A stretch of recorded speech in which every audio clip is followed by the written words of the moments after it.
Man, let me tell you something. I knew this dude back in Tickfall named Earl. Looked like a scarecrow that got struck by lightning, right? Earl had this chihuahua, Pepe, meanest little ankle biter you ever did see. Wouldn't let nobody near Earl, not even Earl's own mama. Bless her heart. She tried to bring Earl a casserole once, and Pepe went straight for the jugular like a furry little piranha. Anyway, Earl used to say Pepe ain't mean, he just protective, just like how them black mamas get when their kids mess up. I'm a count to three, boy. You be out of them woods. And you know they ain't playing, but then you got the white mamas, Lord have mercy, they get fed up too, but it's a different kind of fed up. It's like, I've had it up to here with your insubordination, get in the car, we're going for a ride down by the lake, and the kids are all excited, thinking it's a fun day. Little do they know, mama's got other plans. My own mama, she would never take us for a ride down by the lake, but she'd sure use that story as a threat, scare us straight, saying, y'all keep messing up, I'm gonna take your asses for a ride. And I'd be thinking, mama, you don't even have a car, you go and hitchhike us down there. It's like that Lavelle Crawford joke, good stuff, good stuff. Reminds me of the Mexican-American folks too. They got that same kind of love, that same kind of fire. They love flowers, they love music, they love white girls named Debbie, they love education, going to night school, taking Spanish and getting a B. They don't love getting up early, but they do it anyway, real slow like a turtle in molasses. They love their nanas and nonos and ninas and ninos, nano. But don't you dare call them beaters. Them old cars they drive, they'll kick you in the face faster than you can say Cheech and Chong. Call them beers, even though they drive real slow, goddamn slow. They don't like to be called Peter. You can dress them up, but you can't take them out. That's the truth, man. They name Chata and Sheila and Chima and little Chima and have a son-in-law named Jeff, and they don't like 'em movies where the dude has to wear contact lenses to make his blue eyes brown, 'cause don't make my brown eyes blue. Is it time for the race? They live in Los Angeles, San Diego, San Antonio, San Francisco, and now all over Canada. They just get cold up there. Mexican Americans have been here forever, and we're going to be here forever, and we only want what's fair. Mexican Americans, yeah, man, that's it for now. Thanks for joining us. Now the credits are going to roll. You don't have to stick around, but I do. There's my name. Woohoo, the fifth cameraman is hot. Okay, then I'm done. Can I go now? For crying out loud, what, mommy? It's over. Just like that time Earl's mama tried to give Pepe a treat, and he bit her so hard she needed stitches. Some things just ain't worth the casserole, you know. Let me tell you something. Marriage, man, it's like finding that one crawfish in the boil that ain't spicy. Just pure sweet meat, you know? Because I used to be like a stray dog fighting for scraps of affection. Getting cheated on more times than a roulette wheel hits black changed my whole damn view of things. Used to watch America's Most Wanted as a kid thinking, how could someone kill another person? Then bam, infidelity hits, and I'm like, oh, I get it now. Not that I do it, but I understand the primal urge to protect what's yours. Kind of like how I feel about folks who've seen my junk or met my family. They know too much. Gotta go, vanish like a fart in the wind. That's just logic, folks. Pure survival instinct. Time, though, that's a whole nother beast, and I'm only 35. Practically a baby. But I've entered the gross phase, like a damp swamp cooler that leaks on your pants, always feeling slick like a dolphin. Especially the back of my britches. Sitting in restaurants, standing up, thinking I sat in something. Nope. Just swamp-ass courtesy of old Theo. Burping mid-sentence now, trying to muscle him down like a constipated bullfrog, loading up on bread and seltzer, feeling like the Goodyear blimp ready to take flight, then interrupting conversations about Italy with a kitchen run, asking if anyone needs a pause, hair sprouting on my shoulders like a damn Sasquatch, my wife rubbing him, singing monkey, monkey, monkey man under her breath. Something dredged up from the murky depths of her subconscious. Makes you wonder what your body is for anymore, just carting your head from room to room. Still waiting to get big and strong, but it ain't happening. I'm like an old iPhone, just getting worse every year. Plus I overheat mid-afternoon for no damn reason. Getting grumpy's a real danger, especially when every new song is about tonight. Pure 19-year-old bull manure. I want to write songs called Tonight's No Good. About Wednesday, oh, you're in Dallas. Fine, let's just not see each other for 8 months, who cares? The biggest head-scratcher is how they used to scare the bejesus out of us about weed. Now it's legal in half the damn country, ain't that something? I got arrested with a one-hitter at a Rusted Root concert back in the day, barely got a slap on the wrist. Probably got an award for being the most country that week. It's like the government finally turned into cool parents saying, fine, take a little, just do it in the house, but everything's moving too fast, unreasonably so. Now ain't the world's run by robots, and we spend all day providing proof we ain't one of them, just to look at our own stuff. Gotta solve riddles like a digital sphinx. Prove you're not a robot. Look at these curvy letters.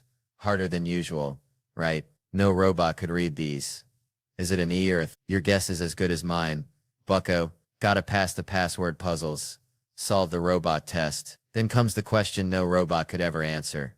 Which of these pictures does not have a stop sign? What in the hell are we doing, folks? Spending our days providing proof to a damn computer and it's doing nothing for our health.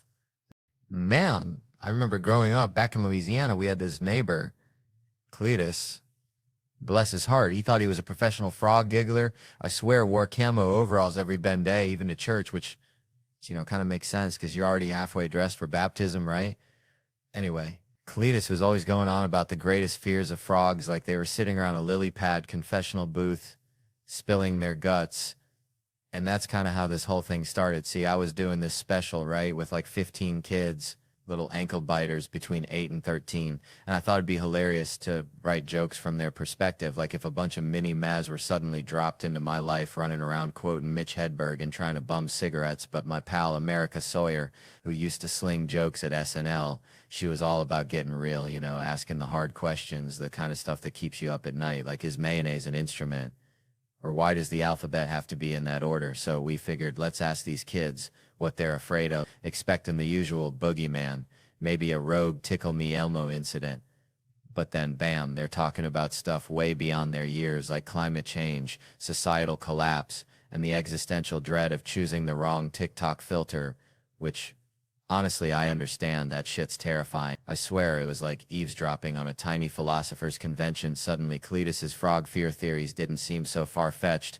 One kid even said he was afraid of running out of V-Bucks. I swear to God, I almost choked on my LaCroix. It was like, these kids ain't scared of no tarantula. They're worried about digital apocalypses and the impending doom of dial-up internet coming back, which, I gotta admit, that's a legit fear. But then you see them all dressed up in their little suits and gowns at the premiere, demanding black tie like they're running the damn Met Gala, and you realize they're still kids, just with slightly more sophisticated anxieties. And then, of course, there's the Alanis Morissette cover, You Ought to Know, but just the appropriate parts, which, yeah, maybe my mistake for not realizing those parts might not be the best choice for a child to say, or that time when I was asking him to fill in the blank.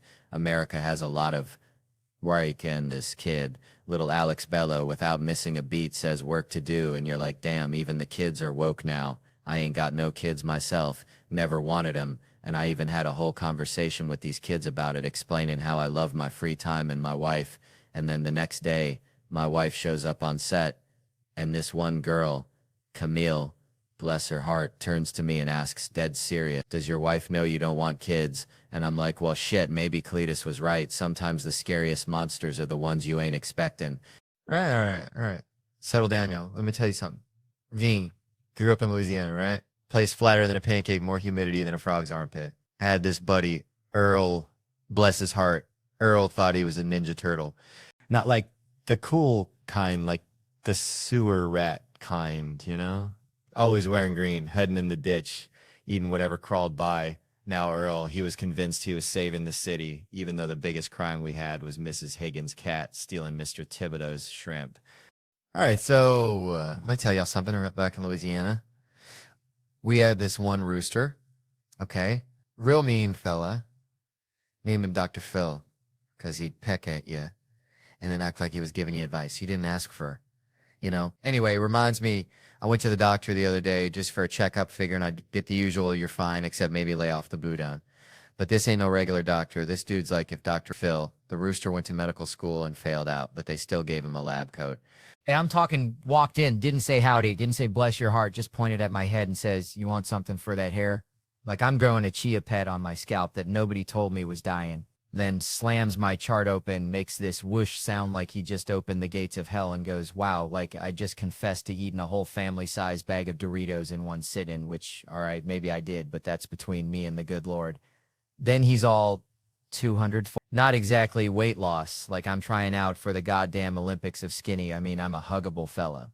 All right. So then he starts on my blood work, says my muscle enzymes are through the roof. And I'm thinking, hell yeah, I'm strong as a gator wrestling a pickup truck, but he tells me that's bad. Only explanations are Olympic athlete or a cocaine addict.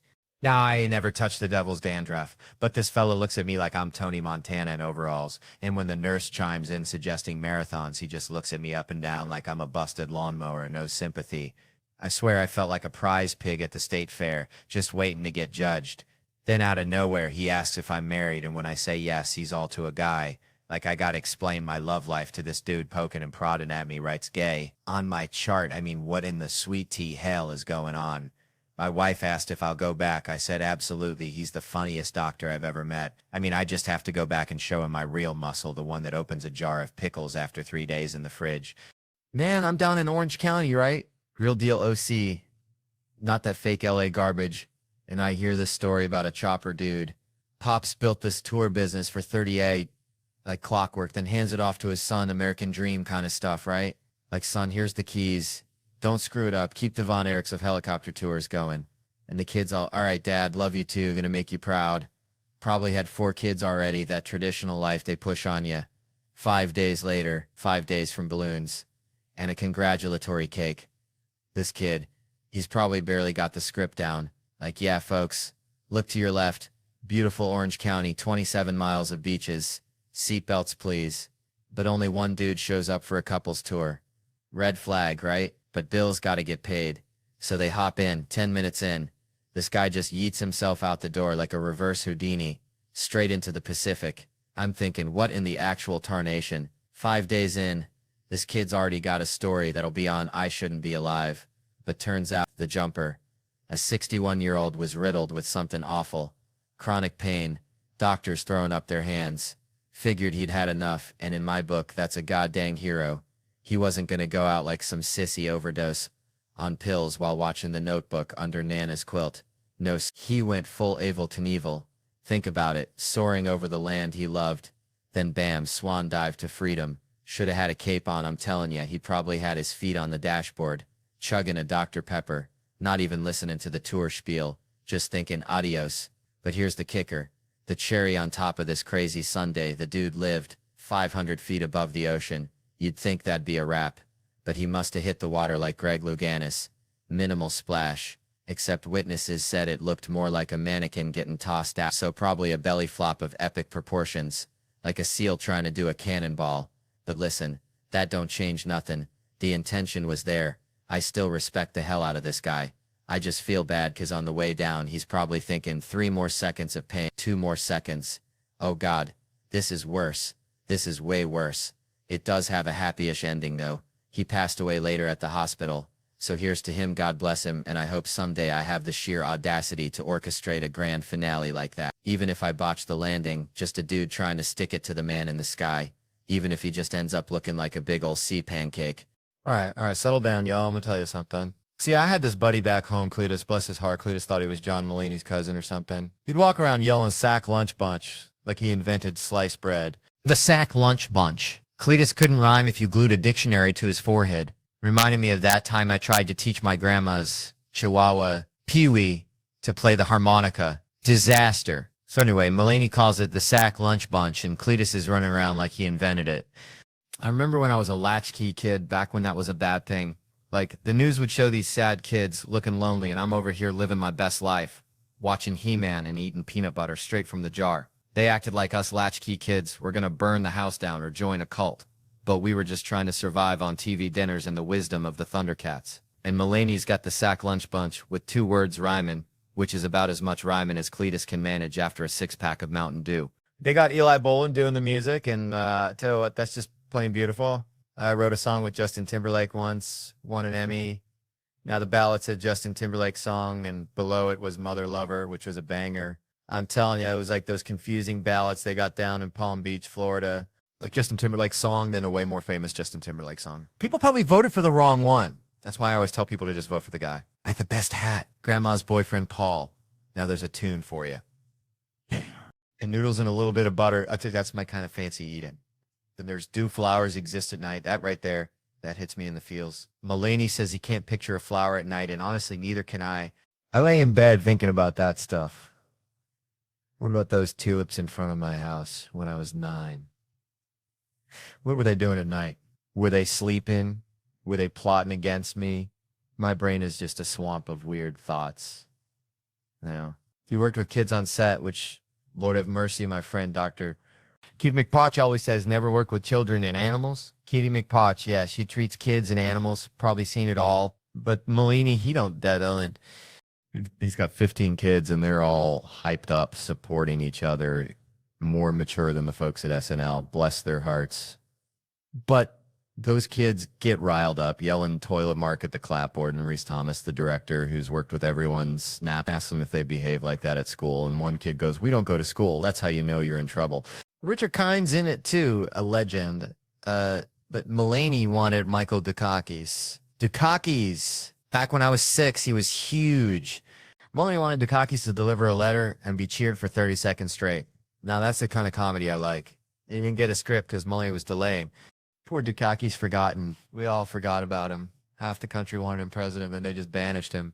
All I remember is him riding around on that tank with the helmet on, looking like a confused turtle. And that was bad. They made him look like an idiot. And it's like nowadays, if Mulaney ran for president, they just take that pediatrician vet joke, slow it down, and be like, look at this idiot, and he'd be done for. Still over you, John Mulaney. Yeah, all right. So there I was back in Louisiana, probably chasing a squirrel or something, just living that bayou life. And I overhear this gal telling a story all hushed like about some fella, right? She's saying he's yelling. She's saying she don't know how he feels. Typical Tuesday. But then bam, she's changing the subject, asking him questions, trying to be all empathetic. See, now I'm sitting there 6 beers deep thinking this is just another sob story, like when my Uncle Earl lost his dentures in the crawfish pond. Sad, but you move on. But then this lady drops a bomb. The fella only got one leg, y'all. That's like trying to ride a unicycle in a hurricane. It just ain't gonna happen smooth. And that's when it hits me. This gal was hiding the leg situation. Like she was trying to sell a used car with a busted engine, just glossing over the details, Suddenly, I'm picturing this poor dude back at his place, and I ain't gonna lie, my brain went to a dark place. Like one of them back roads you ain't supposed to drive down after midnight. I started thinking about the logistics, if you catch my drift. Like that's extra room. Like them suicide doors on a Lincoln Continental, you just move the stump, bam, instant access. I felt terrible, y'all. Like I just kicked a puppy, so I tried to apologize, buy him a Bud Light. But he just huffed, stood up on his crutch, and hopped off, probably to go think about life and stuff, But hold on, this ain't all doom and gloom, because later on, back in college, and not too long after the crutch incident, as I call it, I was at a Jello wrestling party because that's the kind of sophisticated stuff they do in Louisiana. And this dude comes up to me on the staircase out of nowhere and he's all, "Hey, aren't you in my physics class?" Now I ain't the sharpest tool in the shed, especially after a few rounds of Jello. So I was like, I don't know, maybe. Turns out we were in physics together, but I was too busy trying not to get slimed to notice. So we start sitting together. He's a nice guy, kind of smart, in good shape, likes to party. All right, folks, let me tell you something. Growing up back in Louisiana, we had this rooster, right? Meanest son of a gun you ever did see. Named him secretary because he pecked at everything. Even the postman picture that a rooster hating on official mail delivery makes about as much sense as kale smoothies. Anyway, that rooster was a jerk, just like my luck on the road sometimes. 8 years back, I was a youngin' hitting the sauce a little too hard. Stand up in Seattle, trying to woo a girl, but her friend, oh Lord, every 30 seconds not interested, then she could do better. Escalating like a bad banjo solo until she drops the bomb. "You're very unattractive," and me drunk, I blurt out, "Get some more Botox, you lizard." Feel bad about that now. Real bad, although truth be told, in the moment, nailed it like shooting a crawdad in a barrel. But she got furious. Or at least I think she did. Botox makes it hard to tell. Then her boyfriend pops me one, deserved it, she was his lizard. And I respected the loyalty, like a hound dog sticking with its owner, even if the owner's wearing Crocs, foreshadowing though. A month later, Cleveland, Ohio, LeBron had just left. City felt like everyone had just found out their chew toy had been recalled. Whole dang economic plan hitched to one dude, 'cause I love Cleveland. Good folks met this older woman after the show. Firecracker, but she's with a dude, just a friend.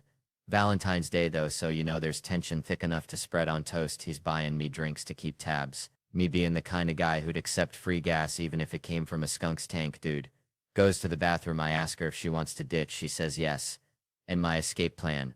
The bar next door. Genius. Pure genius, about as subtle as a herd of water buffalo in a library. We're doing making out. Romantic as a truck stop restroom. Finally ask her if she wants to leave, she says your hotel. So we step outside, and there's the dude missing teeth. Looking like he'd wrestled a badger for a biscuit and lost. Where the fuck do you think you're going? I admit the plan. Gonna bang her and fly back to New York, he says. Fight me first. Suddenly those teeth looking mighty important. I ain't no dummy, ain't ever had sex and thought, man, glad she ain't got teeth. Like, who needs applesauce? I go into the hotel, grab me a Macintosh. I tell him I ain't gonna fight. He calls me a pussy. Then she leaves with him. Some weird arrangement, and then this dude in a white sweatsuit like a marshmallow peep escaped from Easter. Not sittin', not standin', just kinda perched. Loudly announces, I wasn't gonna let anything happen to you. Claims he polices this. Not a cop, but a vigilante. The white knight drunk me's like, hell yeah, this guy's legit with a name, protects downtown Cleveland. Been stabbed twice, does it 'cause he loves Cleveland. Crazy but loyal, like a squirrel trying to bury a nut in concrete. Horrible trade for LeBron, but loyalty, you know? We stroll past the club, he sees my poster, says he could never do comedy. I say I could never do illegal and strange and alarming. A mutual admiration society asks why I don't have a Valentine. I say life choices and career. He says, me too. We're practically twins. Just one wears pajamas and the other tells dick jokes. He walks me back, says he's coming to the show. Exchanges information 'cause you gotta network even with superheroes. Wake up next morning, hangover the size of Texas. White knight email, gotta be him. Don't know that many, says he can't make the show. Sincerely, your new friend and fan, the White Knight Joshua. Makes me happy. Jews underrepresented as superheroes. Like finding a vegetarian at a barbecue. Emails bounce back, he's like Batman disappearing into the shadows via email. Years pass, then bam. Another email. White Knight subject line. I reply, saw you on Conan, he's still out there. Then comes the kicker. He's married with a kid. Living in the suburbs. Traded white knighting for minivans. And soccer practice. Traitor. I tell him I'm in Naples. He says Italy. I say, yeah, guess even superheroes gotta grow up and face the fact that sometimes the real battle is getting the kids to eat their dang vegetables. Ain't that the truth? Man, let me tell you something. Back in Louisiana, we used to have possum nights instead of game nights, 'cause ain't nothing brings out the worst in folks like trying to trap a critter that's already halfway to Narnia. But now I gotta let my friends invade my house monthly for game night. And I swear, it's like watching a bunch of toddlers wrestle a greased pig, especially when Monopoly's involved. We don't even play it right. It's like we're negotiating treaties for outer space. Like, look, Chad, you can bypass Boardwalk twice, but you gotta pay that damn late fee. I got a Blockbuster back in '04 deal. And the women, bless their hearts, they hit that wine and suddenly their brains evacuate the premises faster than a Baptist church on Halloween. They got two settings, stone cold sober and I think I just saw Elvis. There's no in between, no simmering. They just leapfrog over sanity. Straight into, did I just try to pay my taxes with Monopoly money? Then last time my wife, bless her tipsy soul, lands on my property and I'm hitting her with the DJ scratching noises. You gotta pay that rent, baby, cha-ching, and she's slurring like a swamp donkey trying to recite Shakespeare. How much do I owe you, babe? Looks down, she's broke as a joke, so I snatch her piece, yeet it across the room like a crawfish at a Mardi Gras parade, and she starts getting all emotional. All you care about is winning. I'm thinking, dang, this escalated faster than a squirrel up a pecan tree, and I blurt out, well, all I care about is coming sometime. And then Harry and Wayne chime in with their own marital woes, like they're some kind of support group for Monopoly-induced existential crises. I swear next time I'm bringing the possums. Man, I swear.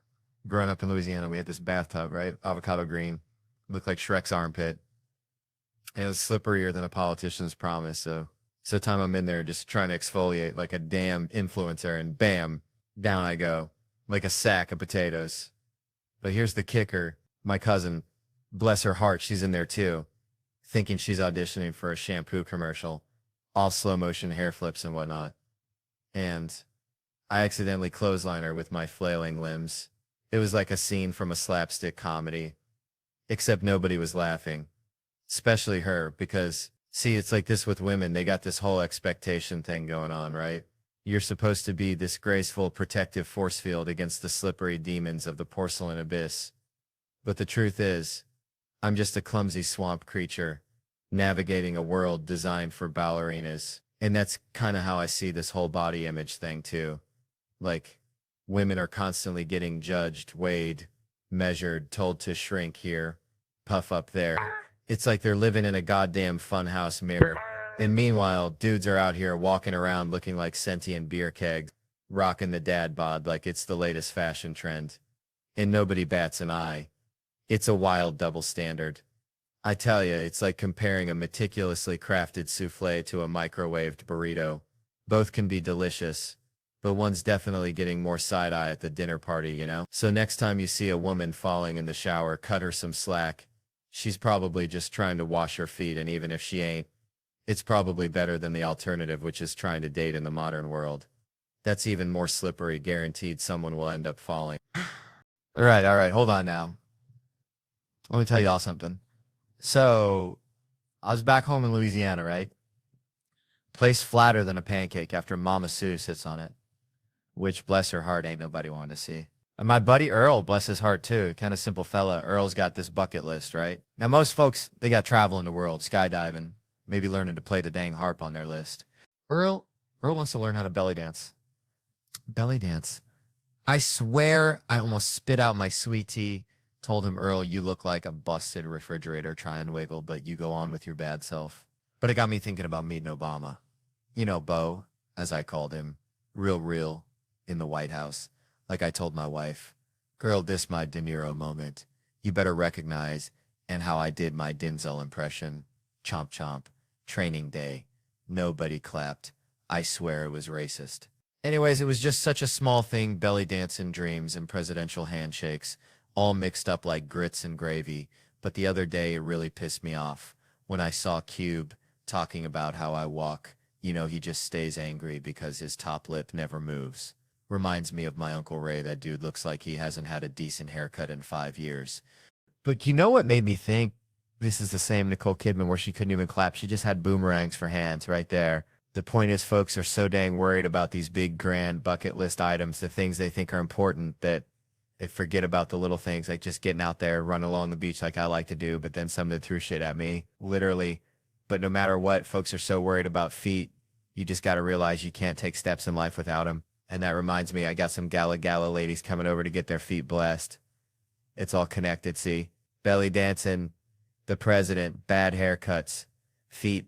It's all just a bunch of crazy life stuff, and that's just how I feel, like a possum playing dead on a hot asphalt road, hoping nobody mistakes you for a speed bump. I was at this Cracker Barrel down in Tickfall, Louisiana, right? Getting me some chicken and dumplings, you know, the real kind that'll clog your arteries faster than a 99 Ford pickup truck with a busted oil pan. And this dude, he's straight up sawing logs in the middle of the show. Just flat out knocked. Drool and all. I'm thinking, man, I can't even sleep at home. Got this $300 pillow that feels like a brick. And this fella's out cold in a public theater. Like he's in his own personal sensory deprivation tank sponsored by NyQuil. Reminds me of my uncle, Earl. He used to fall asleep during Thanksgiving dinner face first in the cranberry sauce. Anyway, nobody touching him. No, sir, not on my watch. Louis C.K. probably wish he could be here to shine to see how he can get away with something on the borderline, but not fully illegal. But the dude, Miguel's his name, 25 years old, working construction. Now, usually that's where I'd launch into the old Mexicans taking our jobs routine, but then I find out he's working in the office construction. I never heard that. That makes him getting replaced by a Chinese or a robot, just straight up AI taking over the whole damn operation. But his boys, they covered for him. Said he was up all night arguing with his girlfriend, probably about some high-stakes Scrabble match or who gets to pick the next song on the jukebox. He bought his ticket himself, and he is using it. You know, I haven't slept like that since I was a kid, and the only way I could do that was by going to the church on Sunday. And I know the dude shit in the stalls without any worry, and sleeps right in front of Jesus on Sunday. But I'm thinking, here's this dude, Miguel, living the dream, unconscious and carefree, while I'm up here battling insomnia like it's a goddamn UFC fight. We even dimmed the lights, played some spooky music, felt like a damn exorcism was about to go down, except the demon was just exhaustion. I even yelled, La Policia. Miguel didn't even flinch. I swear he could have been in a coma for 8 years, slumps on his 4th term, and he'd still be snoozing. He wakes up, and I thought he was dead, and he didn't remember anything. I asked, what was your favorite part? And he said, it's over, and now it's Saturday. Turns out the dude does both residential and commercial construction, the whole damn shebang. 25 years old and worn out already. What's he going to be like when he hits 40? A human-shaped pile of dust held together by duct tape and caffeine. Still, he gave me an idea. Maybe I should start sleeping in public. Get some of that sweet, sweet Miguel level unconsciousness.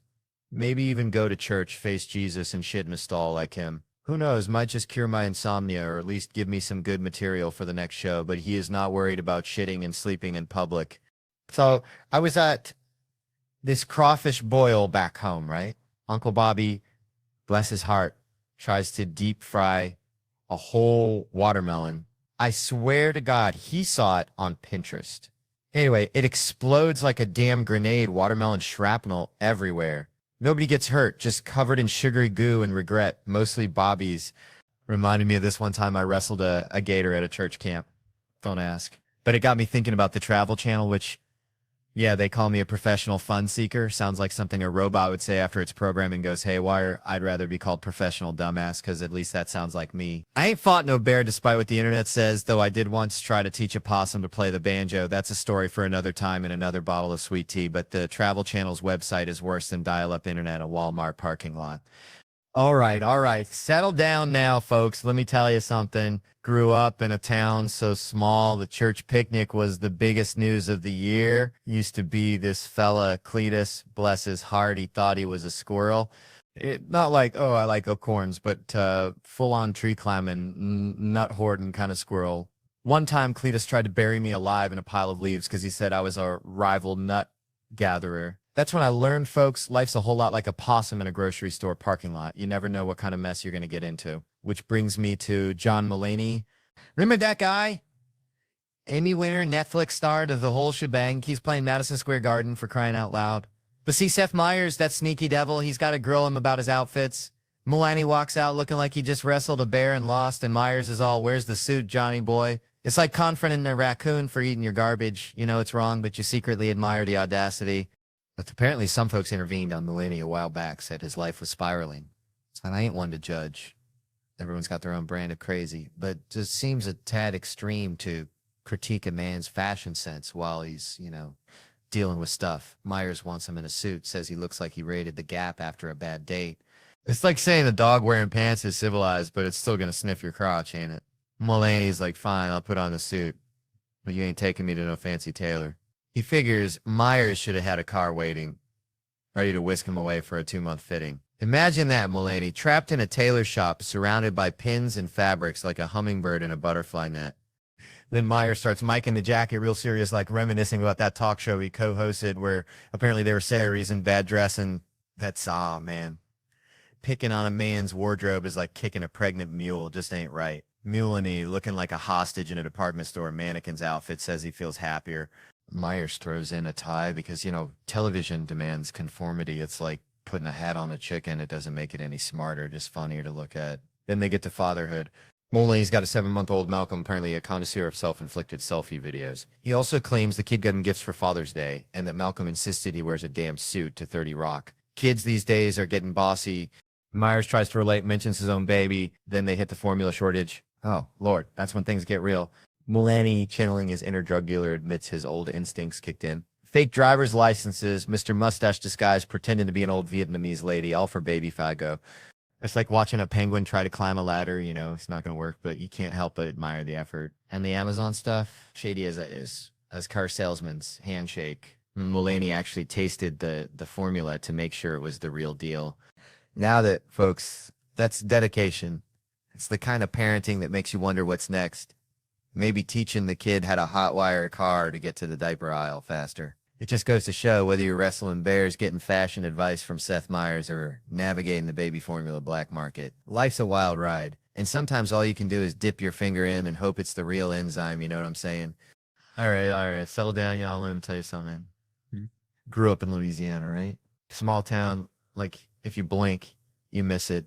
And even when you do see it, you probably wish you missed it. We had this guy, Cletus, lived down the road, only had one tooth right in the front, like a dang picket fence with a hole in it.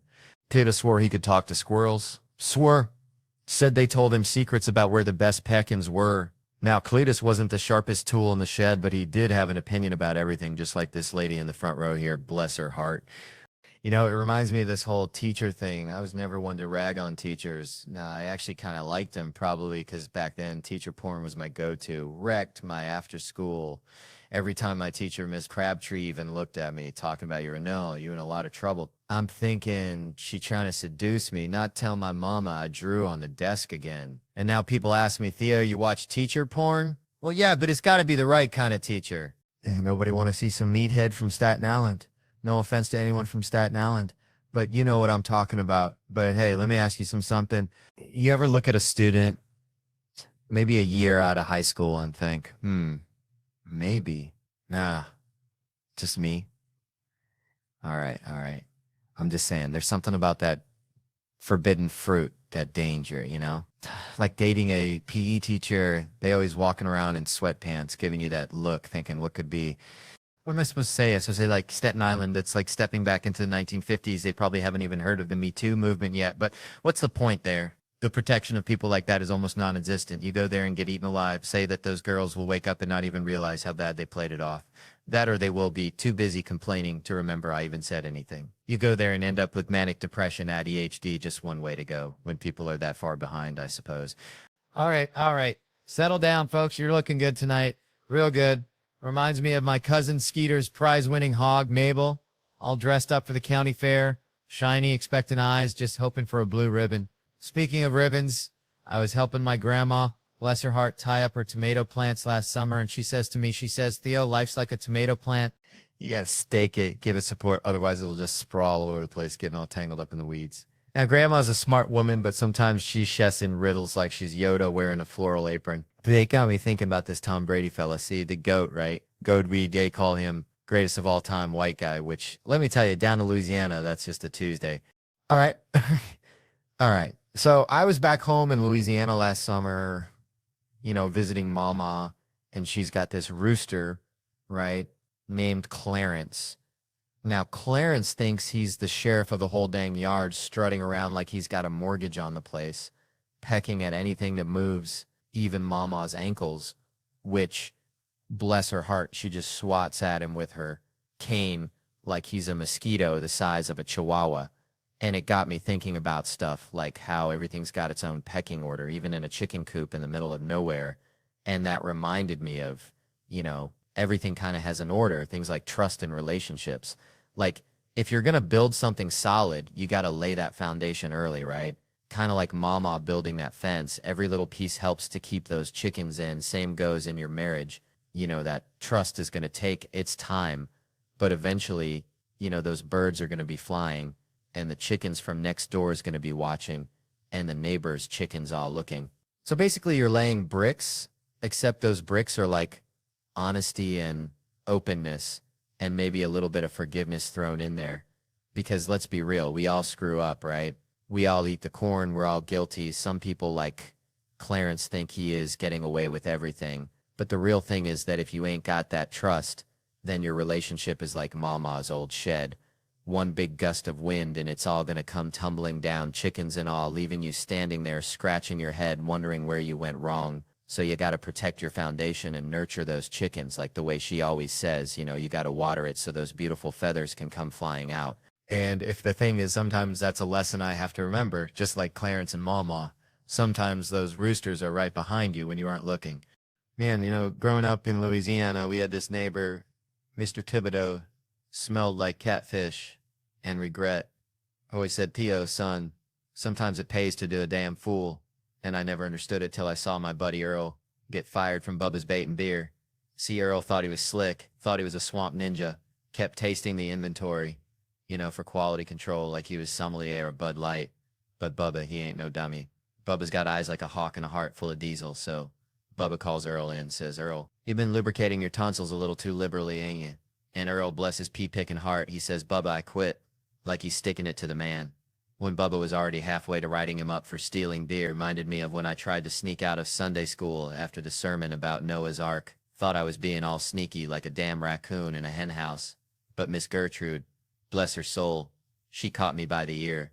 Said, where you think you going, Theodore? The good Lord sees everything. Which brings me to this whole thing about guys getting rewarded for being, well, less than stellar. Like this dude I saw online, bragging about quitting his job before they could fire him for, let's just say, unprofessional conduct. Wink, wink, nudge, nudge.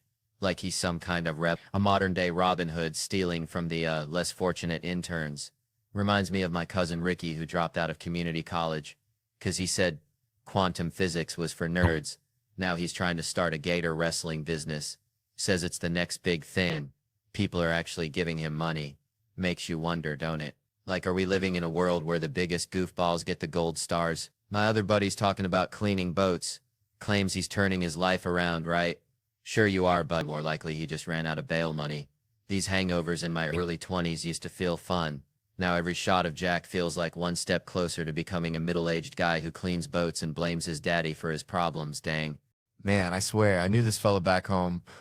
Budro used to win stuffed animals at the county fair like it was his job. Not because he was good at the games. Would know, because he just holler the loudest at the carny folks till they gave him something to shut him up. Kind of like what's going on here tonight, though. I ain't giving nobody no giant stuffed cat unless that claw machine's rigged, like my Uncle Earl's tractor after he had a few too many natty lights, which, come to think of it, might explain some of the medical profession these days, 'cause I'm looking at you, nurse in training, and I ain't saying you ain't gonna be a good one, but you remind me of that time I tried to give my dog Roger cough medicine, and he just looked at me like, Theo, what in the Sam Hill are you doing? And then promptly threw it all back up. And that's how I feel right now, like I'm trying to force feed something to someone who ain't hungry. And meanwhile, her poor boyfriend over there is probably wishing he was watching paint dry, 'cause even that'd be more interesting than listening to me wrangle a drunk heckler who thinks she's got a free pass to the comedy rodeo. But hey, at least she's making money at her job, which, let me tell you, is a miracle in itself these days. Especially with these darn AI robots taking over, it makes you wonder if one day we'll all be replaced by robots who yell louder than Budro at the county fair. And then what's a fella to do but just sit back and watch the world burn? Or maybe just find a quiet corner and teach Roger some new trick, 'cause at least he ain't going to tell me to go back to jokes. Man, I was just down at the Piggly Wiggly the other day, right? And this fella, bless his heart, he's trying to return a watermelon. Says it didn't taste like nothing. Like, what'd you expect? Sunshine? A symphony in your mouth? Anyways, it got me thinking, like, this whole putting yourself out there thing, you know? Like, when I first started doing that weird voice for Digman, that Nick Cage meets psychopath, I don't even think Nick Cage knows he's the muse. He's probably too busy wrestling alligators or something. He ain't watching Comedy Central, probably busy building pyramids out of his old scripts. But seriously, South Park's right before us, and those fans are die-hard. Been watching longer than my grandma's been making sweet tea, which is saying something. So all I'm asking is y'all, just leave the TV on, all right? Let Digman play in the background. Shoot, let me tell y'all something. This private school my youngins go to, it's got me feeling like a scarecrow in a cornfield of egos. Standing there thinking, dang, do they even know I used to sell out comedy shows faster than sweet tea at a Klan rally? I ain't bragging, I'm just being honest. Like that time I found a two-headed squirrel in my backyard. Weird, but true. Anyway, I'm as humble as a hound dog in a mud puddle, but even a blind squirrel finds a nut sometimes. And these folks gotta act like I'm just another John Deere tractor in the parking lot. So picture this, I'm dropping off little Kevin Jr., and the teachers swarm my Escalade. Like flies on a honey wagon, right? Mrs. Henderson, bless her heart, comes tapping on the window, all smiles like a possum eating a persimmon. Mr. Hart, she chirps, the annual school fair is coming up, and we were hoping you'd consider being our greeter. Now I waited, I gave her the old, are you smoking, cracking your tea stare, but she just blinked back like a newborn calf. Greeter? Me? Kevin sold out stadiums? Hart? I ain't hating on greeters, mind you. They're the unsung heroes of retail, like that Walmart fella that once greeted me so hard I thought I'd accidentally wandered into a gospel revival. Dude slid into my field of vision like he was butter on a hot biscuit, yelled, "Welcome to Walmart, you here to get you some stuff," and then proceeded to moonwalk away, leaving me questioning the very fabric of reality. I bought extra stuff just to show him some respect and practically broke my neck trying to get him to bless my receipt with his highlighter. True story, ask my Aunt Shirley, she was there. But that's Walmart, folks, where dreams are made of questionable processed foods and inspirational moonwalks.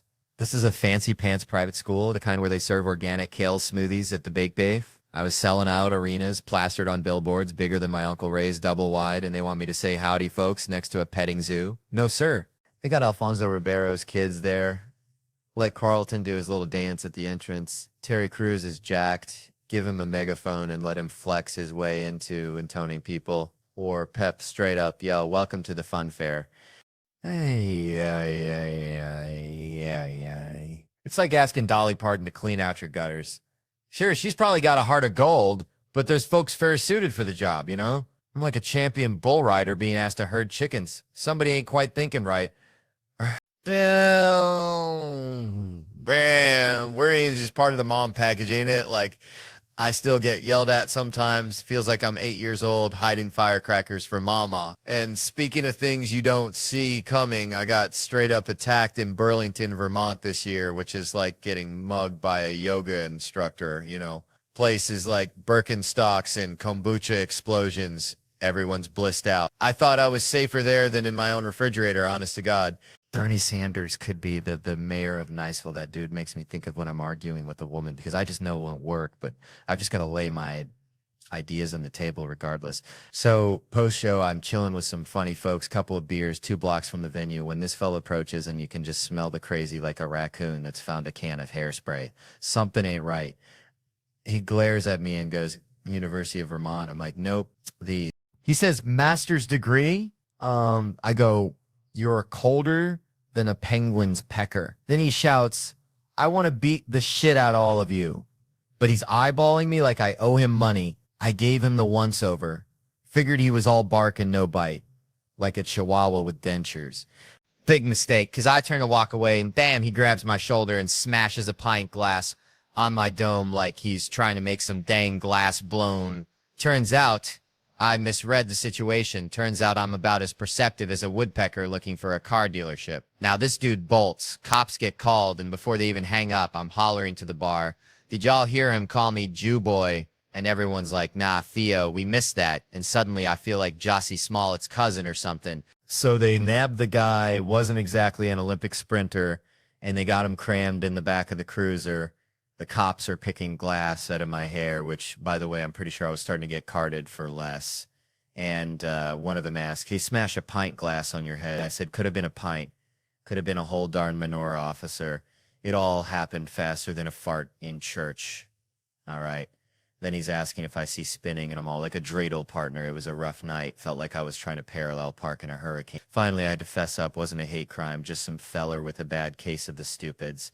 They haul him away, and the bar manager turns to me all serious and says, just so you know, this never happens here. And I'm thinking, yeah, I figured it'd be pretty wild if they were like, oh, that's just Scott. Scott does that. Don't mind him. All right, all right. Settle down, folks. Settle down. So growing up in Slaughter, Louisiana, you wouldn't believe the nicknames. I weren't exactly tall. See, more like compact. One dude, Cousin Earl, bless his heart, he'd yell across the Piggly Wiggly, hey, Theo, I can't believe it's that big. Referencing my personality, I guess. Wasn't the height, but the sheer force of will. You see, like a chihuahua with a Napoleon complex. That's me. And it got me thinking, all this talk about height, it's bullcrap. Tall folks, bless their hearts, they just conversational advantages like them fancy, overpriced steaks that taste like cardboard. There ain't nothing else special about them. They ain't smarter. They ain't funnier. They sure as hell ain't tougher. I've seen a possum take down a Great Dane. Size ain't everything. People. My grandma used to say, little man, little woman, they the salt of the earth. And she knew she was barely 5 foot nothing. Could skin a deer faster than you can say sweet tea. So all you short kings and queens out there, rock that height or lack thereof. You're the real MVPs. Reminds me of this fella, DJ can tie his, well, let's just say older gentlemen have some unique talents down there. But seriously, though, height aside, it's about what you bring to the table, not how high you can reach the shelf. It's like Kevin Hart. Love that little dude. He gets all the chicks despite his size. Oh. And party tricks. DJ can tie his balls into a knot. That is his party trick. Reminds me of Santa coming down the chimney. Am I right? Mm-hmm. Anyways, it all comes down to this. The world's obsessed with superficial stuff. Height, breath, snore, fart. It is always about that. But it's the inside. What kind of heart you got? You feel me? Like this one dude said, the iguana picking up a worm. Who am I compared to that iguana? And I'm up here thinking about Honky Pete as Jumanji League superheroes. It's bonkers. You rather never have sex again, or every time you do, you scream Jumanji. Jesus Christ. My point is, don't go trying to be something you ain't. Own your weirdness. Embrace your flaws, because at the end of the day, that's what makes you Whether you are Black Adam or Honky Pete, embrace it.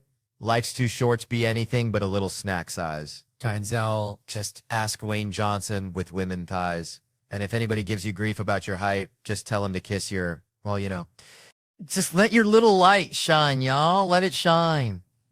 And if they still give you trouble, tell them Theo Von sent you, and I'll sick Cousin Earl on him. He may be short, but he's got a big heart and Anyways, I'm done. I'm going to get some nutty butter and tea with the queen, y'all. See you later, alligator. Man, I swear I remember one time back in Tickfall, Louisiana, used to go catfishing with my Uncle Earl. This dude looked like if a bear and a lawnmower had a baby, but gentle as a lamb till you touched his Copenhagen anyway. We'd be out there on the bogue chitto breathing in that swamp air thick enough to chew. And he always said, Theo, boy, sometimes the best way to catch a catfish ain't with no fancy bait. It's just acting real still, real calm, like a log floating downstream. Now, that ain't got nothing to do with cops, but bear with me, because one time got pulled over outside Baton Rouge, felt like I was in a dang aquarium with that flashlight blazing in my eyes. Cop comes up looking like he swallowed a lemon whole. Sir, you know why I pulled you over? And I remembered Uncle Earl's catfish wisdom, so I took a deep breath like I was smelling honeysuckle on a summer morning, stared straight ahead like I was looking into the dang future. Let him ask again, sir, do you know why I pulled you over? And this is where it gets real. Tickfall, real Uncle Earl. I put my finger to his lips, gentle as a butterfly landing on a magnolia. Shh. I said like I was telling a baby robin to hush, then I ain't even lying. Stroked his mustache, just a little tap, tap, tap, like playing a tiny piano on his face, and then, brother, I just eased on down the road, left him standing there looking like he'd just seen Bigfoot riding a uniskull. I'm telling you, sometimes treating a cop like a catfish is the dang answer. Now, I ain't saying it's legal, but I'm saying Uncle Earl would be proud, real proud. All right, so I was back home in Louisiana last week, right? And my cousin Earl, bless his heart, he's got this whole thing about wasps. Like, he's convinced they're government drones or something, so he's out there with a badminton racket swinging like he's playing Wimbledon against the deep state. And he says to me, he goes, Theo, you got to get wasp spray. It's the ultimate defense. Now, Earl's a good dude, but he also believes Bigfoot's running a meth lab in the Washington National Forest, so I take his advice with a grain of that pink Himalayan salt, the kind that rich folks think makes their water taste better, but it's really just salt anyway. This whole wasp spray thing, it reminds me of that time I saw a dude try to rob a convenience store with a rubber chicken, thought he was being all sneaky, but the cashier just started laughing. Point is, some things just ain't gonna work, like Earl's wasp killing strategy or trying to pay your taxes with Monopoly money. See, that's how this whole sex offender situation is. People think, oh, I'll just blast them with wasp spray, that'll teach him. But hold on there, Skippy, that stuff's for wasps, and even then, Earl ain't had much luck. Plus, you're gonna end up in court with some lawyer charges by the nanosecond, arguing about whether you were defending yourself or just trying to reenact a scene from Honey, I Shrunk the Kid. Pepper spray. That's the real deal. It's like the difference between a rusty butter knife and a ninja sword. One's going to get the job done. The other's going to leave you looking like a fool and about taking care of business yourself. That's like trying to fix your own car engine after watching one YouTube video. You might think you know what you're doing, but you're probably just going to make things worse. Wear gloves, a mask. That's smart, like wearing a condom to a disco. You're prepared for anything. And this whole shake weight thing, I mean, come on, that's like bringing a spork to a steakhouse. It ain't going to cut it. Semen's a biohazard. Yeah, that'll get someone's attention, like telling a vegetarian he's about to eat a plate of bacon-wrapped scallops, but honestly, do your thing in your own space, just not in front of the ladies and children. It's like playing the banjo naked on a trampoline. Fun for you maybe, but not a sight for anyone else to see. But don't be ridiculous or anything.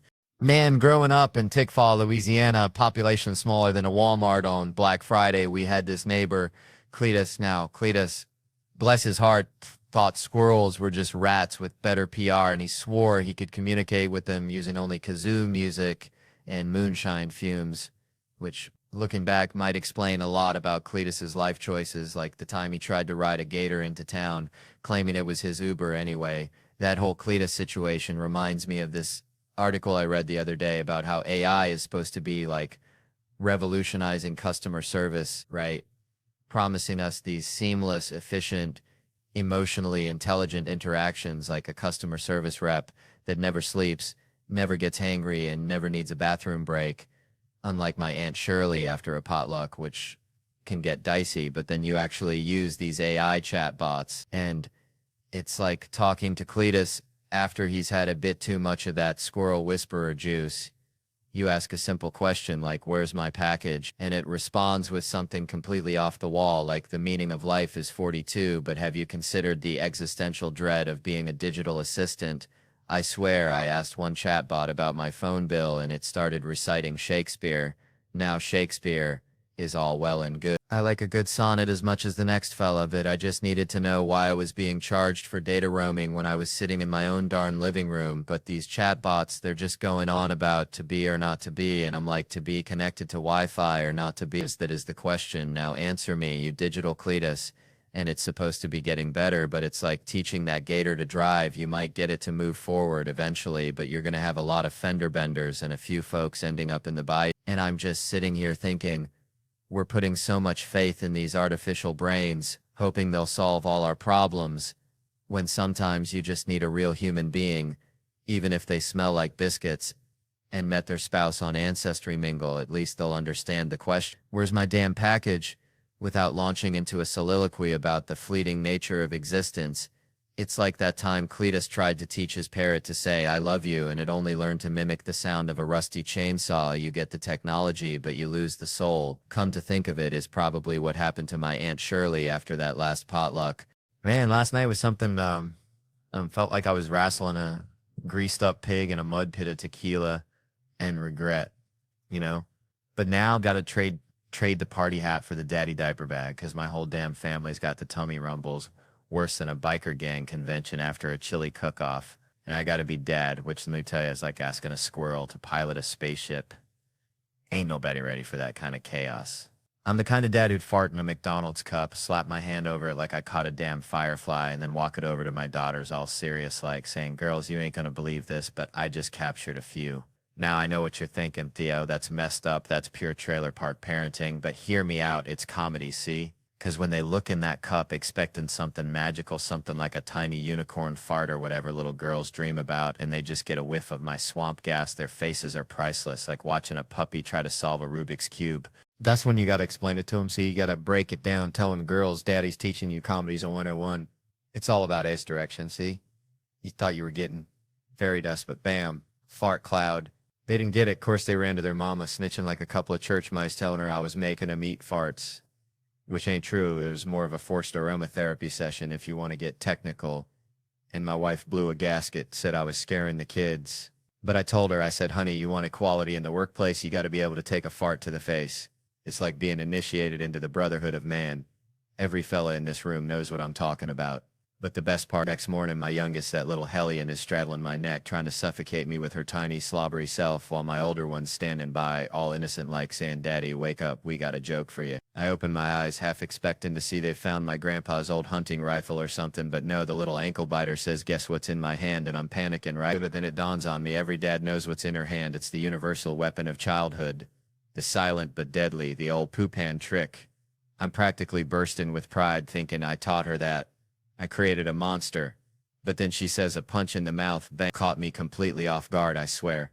I made a face like a basset hound that just got handed a lemon, and the two of them just lost it, rolling on the floor, laughing harder than hyenas at a tickle fight, until they realized I wasn't laughing. See, my girls, they got a sick sense of humor. I'm talking Dark Ages level of twisted. It's like they're being raised by a pack of raccoons who moonlight as stand-up comedians.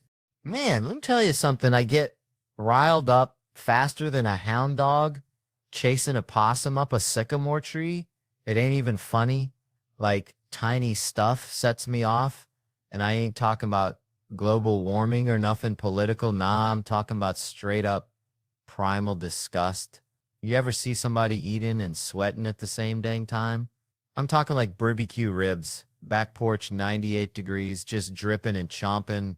I want to throat punch 'em. I swear to biscuits.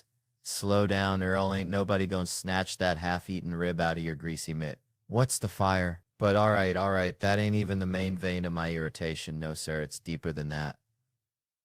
Recently, I've come to this realization, and y'all might not like it, but I ain't sugarcoating nothing for nobody. I ain't got no patience for folks who ain't blessed with the looks. I said it. It's out there. Hang with me now. Don't go throwing tomatoes just yet. See, it ain't about being shallow. It's about the neediness, the constant, excuse me, where's the bathroom? Can you help me with this? Like, I want to treat them like stray cats. Get out of here. Go on scram. It's just too much, too damn much. Let me paint the picture so you don't think I'm just some backwoods monster. I'm at the bank, right? Normal Tuesday, pulling out of the parking lot. Gotta stop at that little booth, give the fella my ticket. So this dude, bless his heart, slides open the glass, leans out, and this fella could curdle milk with his gaze. But when he sees me, Theo Von, he just lights up like a Christmas tree, practically drooling all over his ugly mug, all up in my face like Kevin Hart running the drive-through. And he's, I ain't letting you out of here till you tell me why you chose us, why you bank with the us. I'm thinking, bro, I got crawfish to boil. I ain't got time for your existential crisis. But he's serious, dead serious, staring right through me. So I say, fine, customer service, loan rate, free check in there, happy now? And this is where I almost lost it. He goes, that's all you had to say with your little ugly ass. I said, did you just call me ugly? And he hits the button and I'm gone, Fumin. I'm at Chipotle 2 blocks down, lines wrapped around the building, all because of this troll booth encounter. So I'm standing there ready to explode. And this woman behind me says, all sunshine and rainbows. Oh, it's such a beautiful day. I'm about to lose my damn mind, turn around and unload the whole clip. But then I see her. This woman could launch 1,000 ships. I mean, straight up goddess. And suddenly I got all the time in the world. I'm Miss Rogers. You know what? It is a nice day. We need some rain though. Haven't had rain in a minute. And she just turns around and says, I wasn't even talking to you. Oh, hell no. Excuse me. Excuse me. I just got to know what made you choose Chipotle today. Silent. Then she says, I'm not telling you that, immediately making me realize I was the unattractive person in that conversation. And I know y'all probably ain't gonna like hearing this, but I'm telling you, no matter how good you think you look, you probably don't look that good. And the universe will remind you, like my wife, we were watching TV. That little golem monster from Lord of the Rings comes on all twitchy and weird, and she says, oh my god, babe, you do that? I said, bitch, what did you just say to me? Calling me a monster to my face? Is this how you treat people in this house? So I get it now. We're all just Smeagol trying to find his precious, even the beautiful ones, and probably especially the ones who work the bank booth. All right, so I was at this gas station, see, back in Louisiana, and this dude's got like 3 teeth, right? And he's trying to buy a lottery ticket with a handful of nickels. Probably found him in his truck's ashtray, which, let me tell you, is a biohazard zone down there, like a petri dish of regret and stale beer. And he's arguing with the clerk, this sweet lady with a name tag that said Brenda, future cruise winner, about whether nickels count as legal tender. And I'm thinking, Brenda, just give the man his damn scratch off. It's Tuesday. Anyway, that whole scene just reminded me of this thing I was reading about abortion, right? Which sounds like a wild jump, but stick with me, because it's kind of like trying to explain cryptocurrency to my grandma. She just looks at you like you're speaking in dolphin clicks, but it's all about control, see? See, this dude with the nickels, he wants to control his destiny, even if it's just the fleeting hope of winning enough to finally fix his truck's AC. An abortion, it's about a woman controlling her own destiny, her own body, her own future Brenda Cruz winner situation, you know? It's about more than just the procedure itself. It's about the whole damn swamp of politics and religion and opinions that get slathered on it, like crawfishy toofy on a gas station hot dog. You got folks screaming about life, which I get it, life's precious, but so is freedom and choice and not having to name your baby Bubba Jr. the third.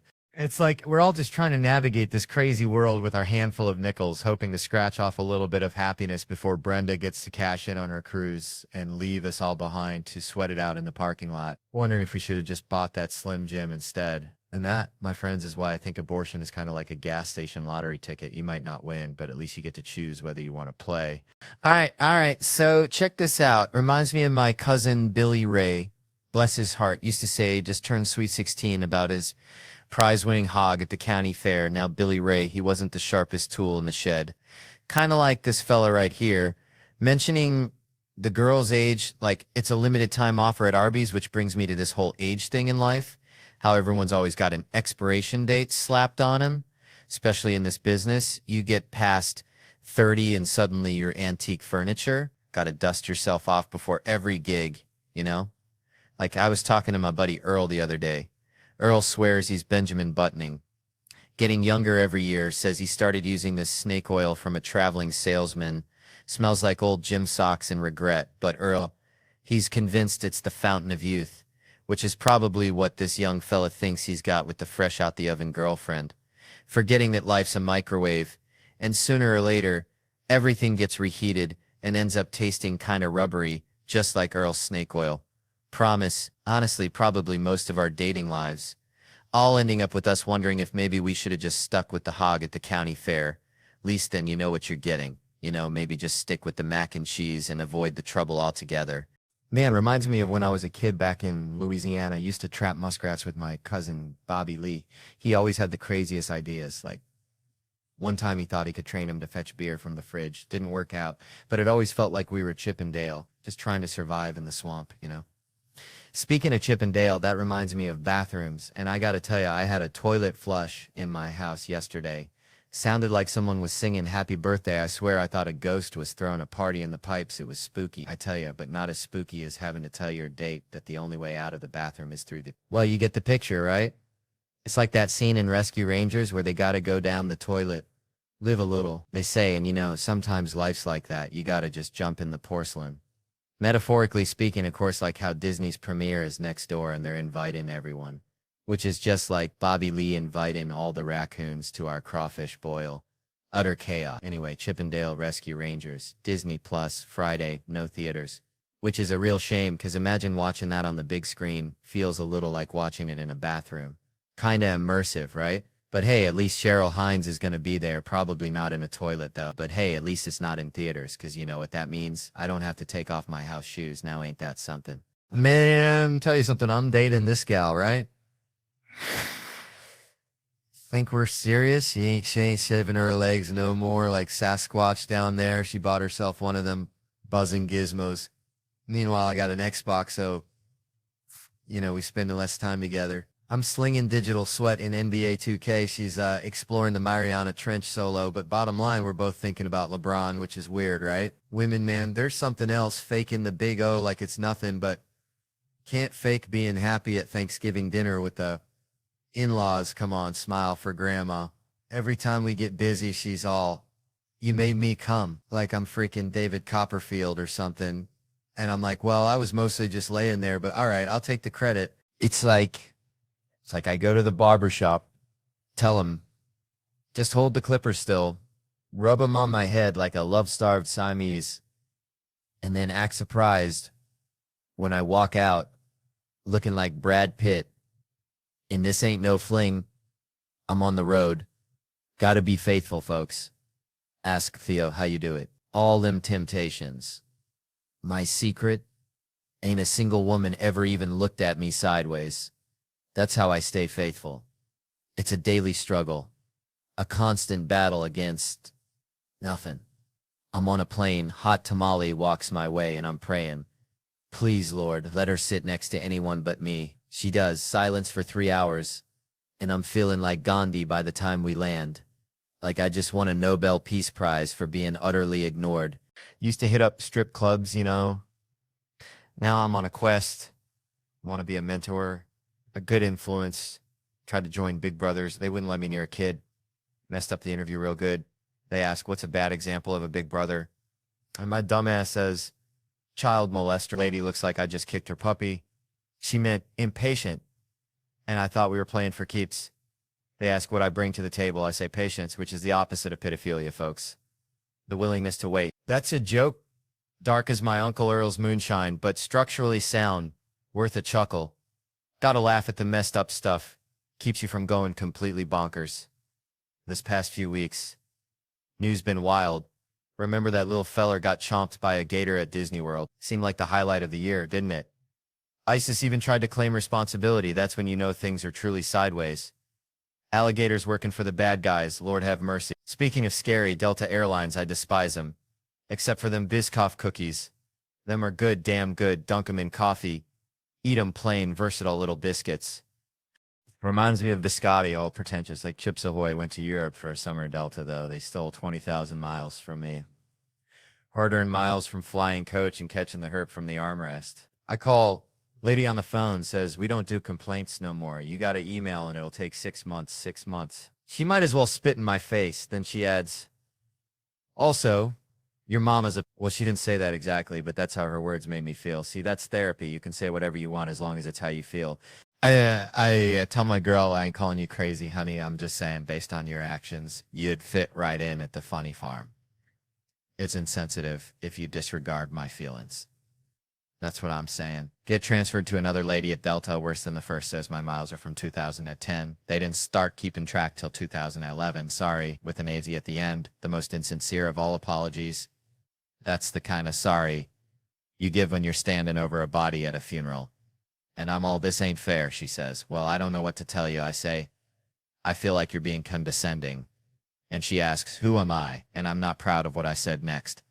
I said, I hope you die in a fire. I'm just reporting the facts, trying to be honest. In my defense, I didn't say, I hope I kill you in a fire. Just said, I hope. Better world type thing. Maybe a treatable form of cancer would be fair. You know, treatable. I ain't a monster. She shows up to the hospital. They say, your insurance ran out in 2010, so sorry. And I'm like, well, karma's a Biscoff cookie, ain't it? Well, hey there, folks. Let me tell you, a couple weeks back, my email got hacked, which honestly felt like getting invited to a fancy party because I'm terrible at keeping in touch. So suddenly sending a spam link to everyone I know felt like my civic duty, my annual Christmas card, if you will. And bless their hearts, they all wrote back like I just birthed triplets, all screaming, didn't know your cyber uterus is bleeding viruses. Brought us closer than a Tupperware party after a tornado. And then this one fella, bless his simple soul, emails me, says, Theo, buddy, clicked your link, but I ain't in the market for no herbal Viagra. And this ain't no comedian, folks. This is pure unadulterated West Virginia logic after 17 years of friendship. And it got me thinking, first off, who in God's green earth still clicks a spam link that looks like a $sign, had a baby with a swastika, and named it malware?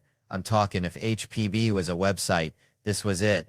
But no, he saw that blank email, subject line, reading, check this out, which, let's be honest, I ain't ever uttered in my life, and thought, all right, Theo's peddling snake oil, which is insulting because if I was going to shill herbal Viagra to my entire contact list, it wouldn't be a 2-column email blast. I'd craft a goddamn novel, something like Dear Friends, Famlin, folks I met at that all-night Waffle House in '09, Comedy's Gone South, and my Cayman Island business partners, and I have concocted a miracle cure for bedroom blues. Click the swastika for the world's ugliest website, pink on purple, just how we like it. See, gotta sell the dream, you know. Anyway, turned 30 recently, watching movies different now. Used to root for the hero, now I'm vibing with the side characters, the ones rolling their eyes like, oh great, another Spider-Man, feeling like I'm watching a squirrel try to parallel park. Reminds me of Michael J. Fox in Back to the Future. That was my jam. Wanted to be Marty McFly, but watch that movie again. And it's wild, this 17-year-old kid's best friend is a disgraced nuclear physicist, and nobody bats an eye. We're all just like, yup, checks out, like seeing a cat driving a track. That movie is bananas. Imagine pitching that in a studio, like, all right, family action movie, lazy high school kid, sleeps in, but get this, his best friend's a disgraced nuclear physicist.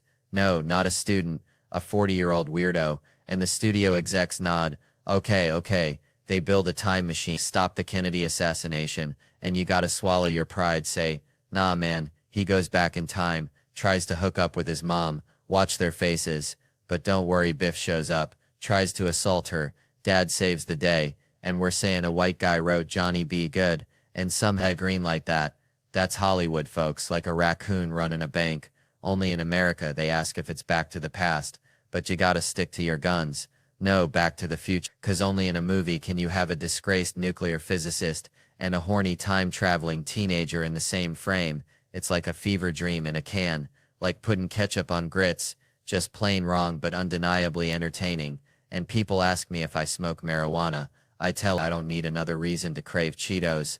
I already crave Cheetos like a dog chases a mail truck. You ever see a dude hit on a girl by yelling at her through a crowd? Hey, you with the tits, move it, losers. I'm Granos. That's the world we live in, folks. A world where disgraced nuclear physicists are best friends with horny teenagers and Greg yells at women from across the room. Bless their hearts. All right. Now, so boom, let me tell you something. Grew up down in Little Ranger, all right? Smallest town you ever did see. Except maybe for that time I saw a cat here in a tiny cowboy hat in a dollhouse. Smaller than that even. And there was this fella, Billy Bob, no relation to Thornton's or whatnot. But this Billy Bob thought he was Bruce Lee, even though he looked more like a possum trying to do the splits. Anyway, Billy Bob was all about martial arts, always saying it was the only way to know which style was the real deal. Like figuring out if Tabasco sauce really goes on ice cream, some things you just gotta try. And he'd go on about how they need a place where folks can use anything, everything, fists, feet, headbutts, elbows, even beating if that's your thing. Because a real fight, there ain't no rules except maybe don't poke a fella in the eye with a dirty stick. It's kind of like them UFC fights, right? Bloodiest, most barbaric thing ever, but also kind of honest, like seeing a politician eating a corn dog. You get a real good sense of what they're about. So Billy Bob always said he designed this arena, an octagon, so no one could run away. Because when you're getting your butt whooped, sometimes you just want to bounce. Like when you accidentally walk into a family reunion full of folks you ain't seen since you had that unfortunate mullet. So, uh, I was talking to my buddy Earl the other day. Earl's got this pet raccoon named Stinky. Swears it can predict the weather anyhow. We were jawing about comedians, right? Like, who'd be good to run for something, anything really, maybe even head of the homeowners association. The names they threw out, bless their cotton socks, John Stewart, sure. Makes sense, smart fella. Always got something to say. But then, bam, Bill Cosby out of left field. I mean, dang it, it's like suggesting your grandma for an MMA fight. Said something like, get him out of jail. Which, last I checked, Cosby's either too old or they already let him out. Maybe he's touring retirement homes with a Jell-O pudding show. Who knows? I even saw Cosby do stand-up at a Jon Stewart benefit thing once. Wounded Warrior Project. Before the whole pudding pop parade went south. And let me tell you, that act was darker than a black bear's armpit on a moonless less. I'm talking deep. Unsettling.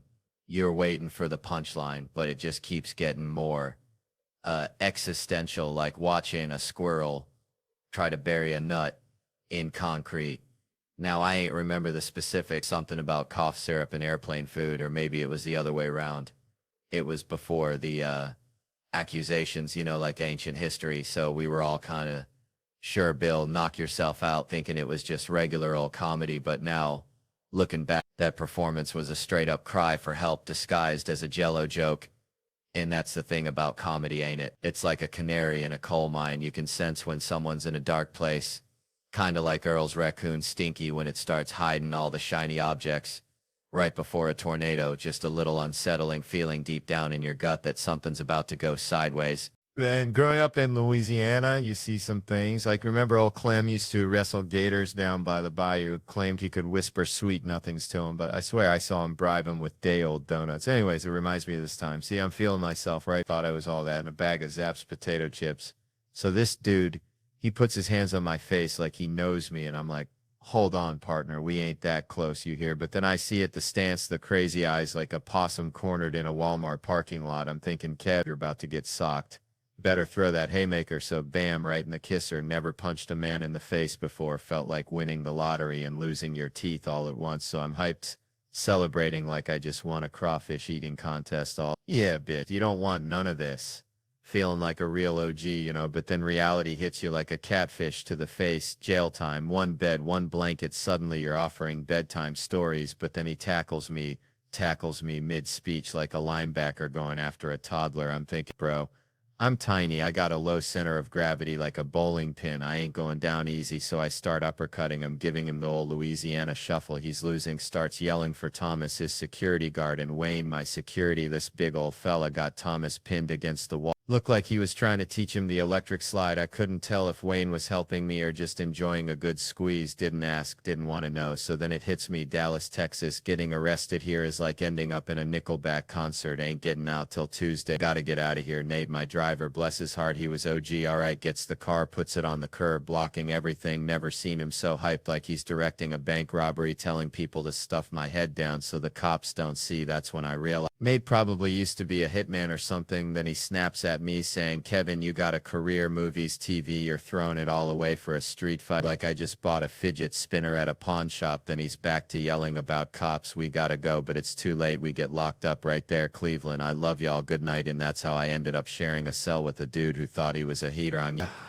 I tell you what, a few weeks back, my email got ransacked at like a trailer park after a tornado, but it had this weird silver lining. It was one of them deals where they crack into your digital mailbox and start slinging spam links to everybody you ever even side-eyed in your address book. So basically, I became a digital typhoid Mary, spreading a rash of weirdness to all my contacts, which honestly was kind of like killing two birds with one stone because I'm terrible at keeping up with folks. I'm like a hermit crab with a smartphone. Consider it my Christmas card for the year, a digital thinking of you with a hint of identity theft. And then, bless their cotton socks, everybody emailed back to tell me I'd been hacked. It was like a digital baby shower, folks, crawling out of the woodwork to send their well wishes and warnings. Email viruses, man, they bring folks together in ways you wouldn't believe, like a potluck after a hurricane. Now, get this, one fella I know, bless his heart, emails me back saying, I quote, "Hey, clicked on the link you sent. Don't want to buy any herbal Viagra." Dead serious, this ain't no comedian.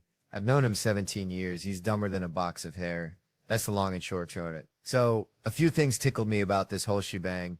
First off, who in the name of Dale Earnhardt still clicks on spam links?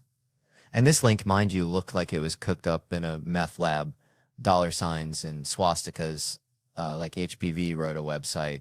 He gets this in a blank email and thinks, yep, that's the ticket. Clicks on it with gusto, and then gets whisked away to a website selling this herbal Viagra. And his first thought is, Theo's getting into the snake oil business. But you know what kind of stung my biscuit? The thought that he figured that's how I'd hawk herbal Viagra, like I'm some kind of backwoods huckster just dropping links in blank emails with the subject line, "Check this out," which, by the way, ain't never been said by me in my entire life. If I was going to spam everybody I ever met about some shady new hustle, I'd pen a damn novel of an intro letter first. Dear friends and family, comedy didn't pan out. Turns out folks ain't paying to hear about my childhood in rural Louisiana. But have you ever hankered for some Viagra, but feared the side effects of the non-herbal kinda? Well, me and my Cayman Islands business partners got the remedy. Click on the swastika below and be whisked away to the world's ugliest website. Hope you can read pink on purple, because that's the layout we chose. Thank you, and may the Lord be with you. That's how I roll. Ain't no half-stepping. And speaking of time, I crossed the 30-year mark recently, which changes how you watch movies, you know? When I was a rugrat watching action flicks, I'd identify with the hero, the fella trying to save the day. Now, I only relate to the side characters, the ones rolling their eyes in the corner like the dudes who'd have to deal with Spider-Man's dry cleaning. That's where I'm at now. You know who my hero was growing up? Michael J. Fox as Marty McFly in Back to the Future. Love that dude. Want to be him. But I watched that movie again recently, and Marty McFly is a 17-year-old high school student. His best friend is a disgraced nuclear physicist. And I swear to God, they never explain how they became friends. And we were all just cool with it. Nobody batted an eye. We were just like, who's his best friend? A disgraced nuclear physicist? Okay, yeah, proceed. Yep, that checks out. Proceed with the movie.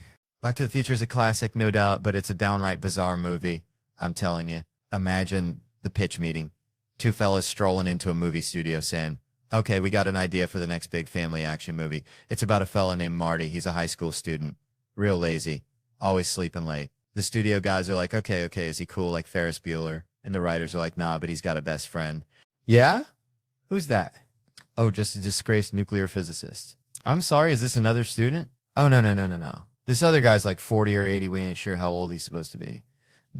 Anyway, so one day, the boy and the scientist, they build a time machine. Whoa. Okay, I see where this is going. Let me guess. They build a time machine and go back in time and stop the Kennedy assassination. Oh, no.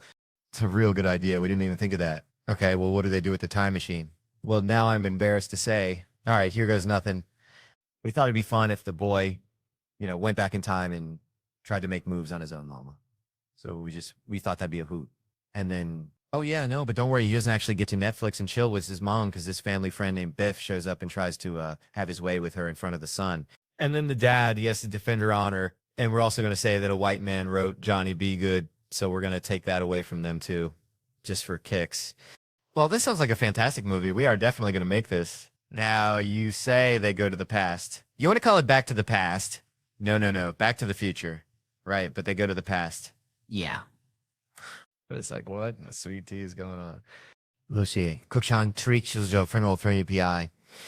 All right, so growing up in Louisiana, right, we had this kind of swampy, murky creek behind the Winn-Dixie, and my pops, bless his heart, thought it was the perfect place to teach me how to swim. Now, I was like 7, maybe 8, all elbows and knees, scared of everything that wasn't a crawfish boil. And I told him, Dad, I can't swim. I ain't got no swimming skills, just my natural charm. He just looked at me, this kind of squinty-eyed look, like I was speaking another language, and goes, boy, you got 2 arms, 2 legs, and a heartbeat. You can swim. Get in that damn water. No instructions, no floaties, just pure, unadulterated Southern logic. He just picked me up like a sack of potatoes, chucked me into the deep end, 7 feet of Louisiana gumbo. And let me tell you, folks, I went down faster than a politician's approval rating after a scandal. I'm flailing, gasping, swallowing half the creek, thinking this is it. This is how I meet my maker. And all I hear is my dad yelling, "Don't you dare drown, you little varmint. I ain't paying for no funeral." Like, seriously? So I doggy paddled my way to the edge, coughing up creek water and broken dreams. And the whole ride home was just silent, awkward, like a possum at a debutante ball. Man, let me tell you, I can't do those books on tape. Nah, not my jam. People try to make it sound all interesting with the voices and the up and down talking. It makes me want to crawl out of my skin because I'm thinking, this guy thinks I'm a friggin' idiot, you know? Like they're reading it like, and then in 1862, read it like a bailiff, man. You know the deal? I remember one time this bailiff read this thing, said the arresting officer asked the defendant where he was coming from, and he stated, in Boston. And I was like, whoa, hold on. That's not how I said it. I was hammered trying to remember. He asked where I came from. And I was like, hey, fuck it, Boston. And the cop goes, fucking Boston? You want to get out of the car? I wasn't a jerk, though. I was standing there. All these people who mug folks were laughing like, this guy's sticking it to the man. So then he's like, we pulled the defendant over, repeatedly asked him to stay in the car. He got out, threw his keys at my feet, and said, lock me up. I'm fucked up. It was hilarious, right? Remember that dude who'd take his shot, and whenever anyone puked, he'd stand in the corner facing the wall. We called him Blair Witch. Everyone got there eventually, so I'm crying, laughing, gagging as I tell the story, and my girl's like, where do they find these people? That sent me over the edge, man. Just crying, laughing, but God bless him, because the reason that thing's screaming is because it's biting its own back, which honestly sounds like me trying to touch my toes every morning, you know? Anyway, where do we go from there? I don't know, maybe you get eaten by a bear. And if a bear gets a hold of a regular neck just complies, just gives right up. Heck, you should call your neck special regular neck. I guarantee no one's going to accidentally steal that title. Speaking of weirdos, there was this dude on a construction site, wore the same jeans every day, no underwear, and a giant hole in the thigh. I swear I'm working in the house and he steps over something. The hole moves and bam, full-on junk flash right in my face. I didn't know how to confront people back then, and I was the new guy, so I just wanted to be like, buddy, maybe throw on some boxers so I don't gotta stare at your dangly bits. Especially since he's walking around with a nail gun. Boxers might not stop a nail, but any extra layer of clothing would be nice, you know? He was just letting it all hang out like an owl looking out of a tree, and it's burned into my brain I could pick his junk out of a lineup, and all those people paying to be there. That guy's making bank, man. I want to see someone scalping tickets to see his junk. He does Vegas, too, at the T-Mobile Arena. I want to see a picture of him up there, eyes open, smiling and everything. It's crazy the money he's making. I used to say he's so full of it, he can't look at the crowd like his eyes are checking. Are they still here, still believe in this beat? When you're lying, eye contact's the toughest thing ever, but whatever, he's making people feel good. He's in show business. I want to see the show, though. The few times I did movies, everyone was like, you just missed it, man. It all ended in '05. They were like, oh my God, they were paying for John Travolta's jet fuel. He'd show up in his own 747 to do one of those Wild Hogs movies, and they'd be like, okay, John, gotta pay for the plane. And they're like, oh, John, like it's just understood. It goes without saying, if someone swipes your credit card number, that's their money now, right? Then they call you up and say, hey, Joe, did you buy a ham hock at Vancouver at a strip club? And you're like, what? No, I was in Burbank. And they say, good luck with that. Has anyone ever bought a ham hock in a strip club? Man, you've given me every piece of the elk except that I've got some ham hock for you. What do you fantasize about doing to the credit card thief, though? Oh, just running, just getting the heck away. I don't want to hurt him. The guy's hurt by life, so damaged. I just want to get gone.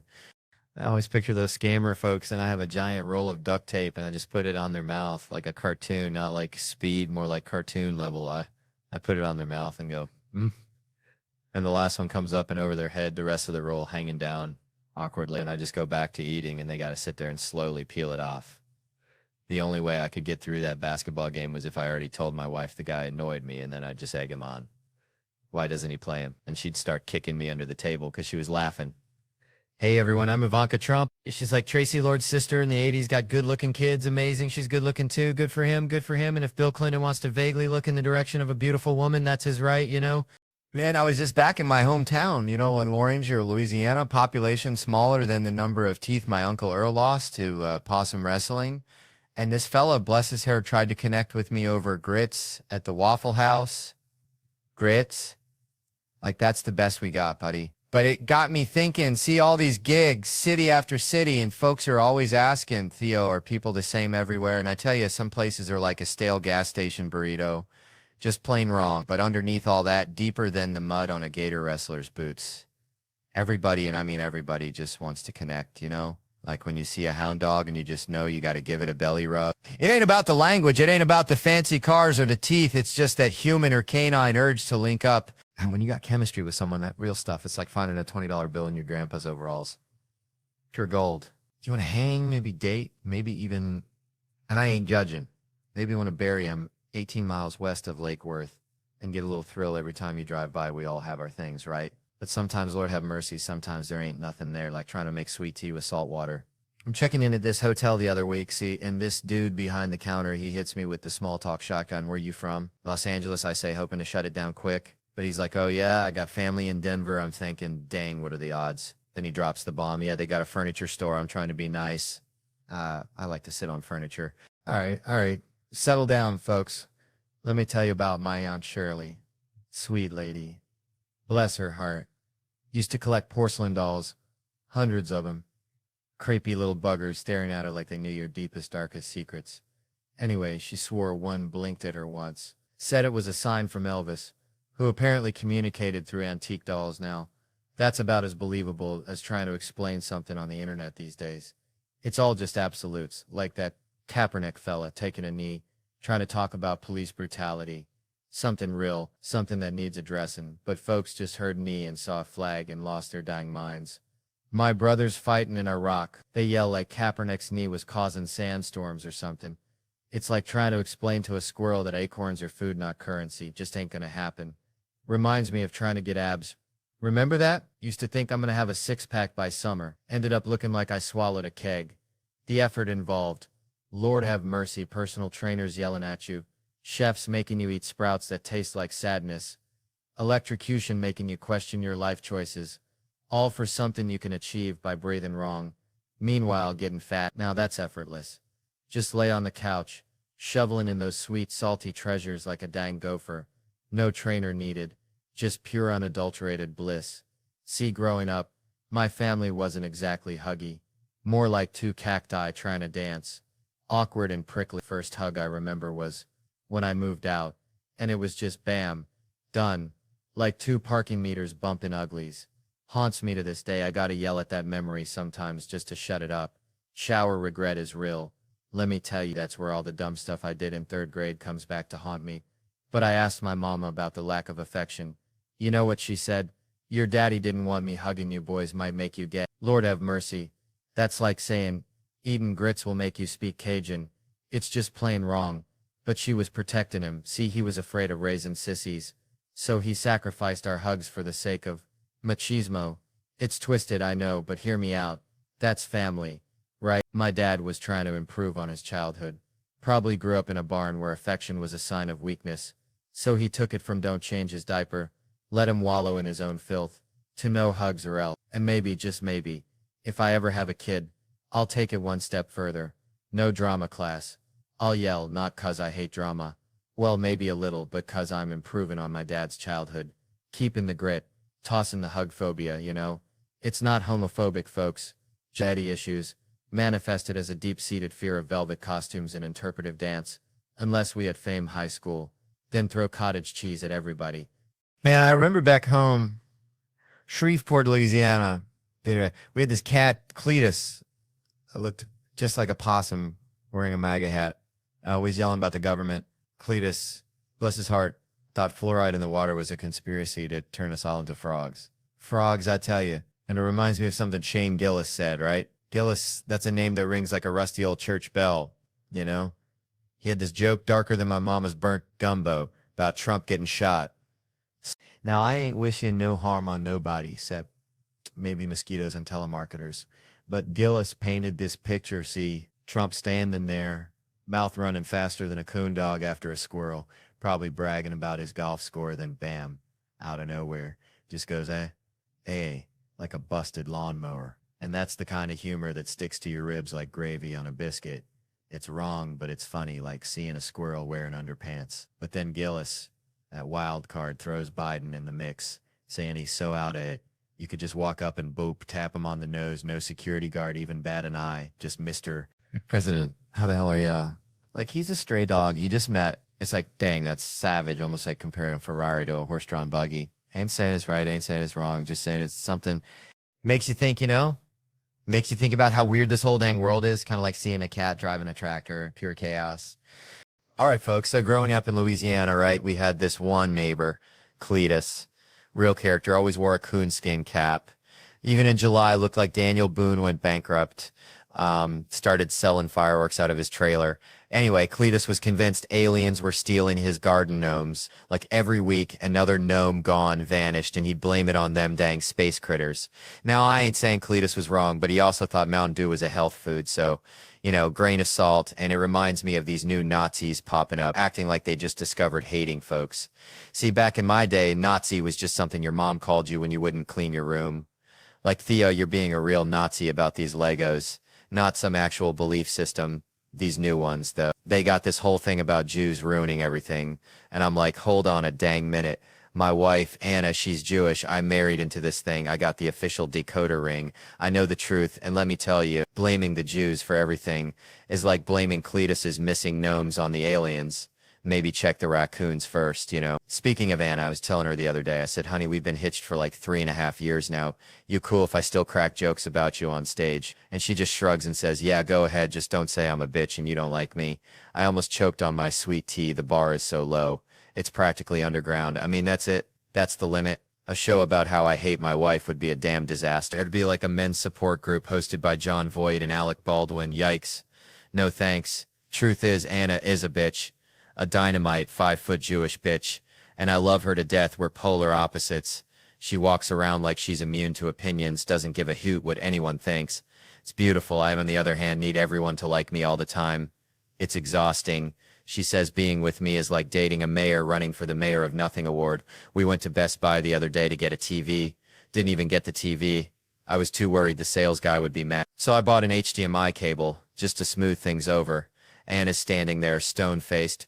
The guy asks if I have a Best Buy rewards card. I say no, but I wish, and she just walks off full-on Blair Witch style, disappears into the laser printer aisle.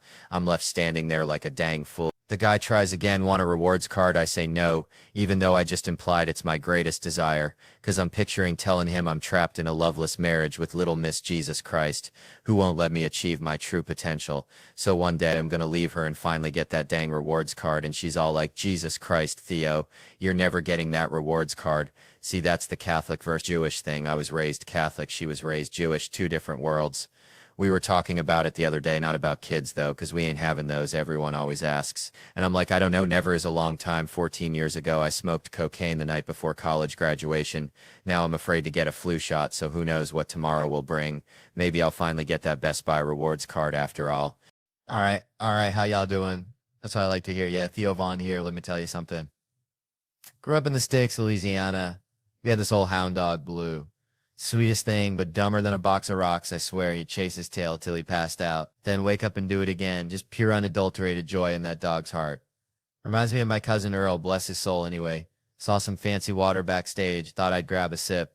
Next thing you know, sploosh right down the front of my pants, looking like I just lost a battle with my bladder. And you know what's crazy? We're all so worried about looking like we peed ourselves. Like it's the ultimate social faux pas, but let me tell ya, nobody's intentionally rocking the pee-stained pants look. Like, yeah, just gonna let this soak in. Air dry. Adds character. Nah, if it happens, it's an accident. A momentary lapse of judgment. Like driving a tractor through a car wash, you just gotta own it. And besides, pee's like that fire in backdraft, it goes where it wants, it's got a mind of its own, seeping down your leg, pulling in your shoe. A real abstract expressionist masterpiece.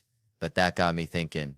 You ever see them folks in the bathroom, hovering under the hand dryer, scorching their nether regions like they're trying to deep fry a chicken? Ain't nobody got time for that. And that water wasn't water, 'cause it just kept coming like a leaky faucet, which is a sign. I'm getting older. 43 now, which is weird, 'cause I just got carded at Cracker Barrel, but my knee sounds like a bowl of Rice Krispies. Makes me think of these awards, we give them out, feel good, raise some money, but it's like, who really deserves it? Like in Willy Wonka, Charlie gets the golden ticket, takes Grandpa Joe, and everybody's cheering, but what about Grandpa George, huh? Laying in that bed, looking like a prune, getting passed over for the guy who suddenly remembers how to walk after 4. Grandpa Joe, that walrus-mustached con artist, lying in bed while they sing Cheer Up Charlie, that song that sounds like a funeral dirge, while his mama makes laundry soup. It ain't right. It ain't fair. It's like award shows where some folks get the golden ticket and others are left eating dust. And honestly, that reminds me of that hound dog Blue. He never got any awards, just chased his tail and barked at squirrels, but he was happy as a clam. Maybe that's the real award, just finding your own damn tail to chase. Now ain't that something?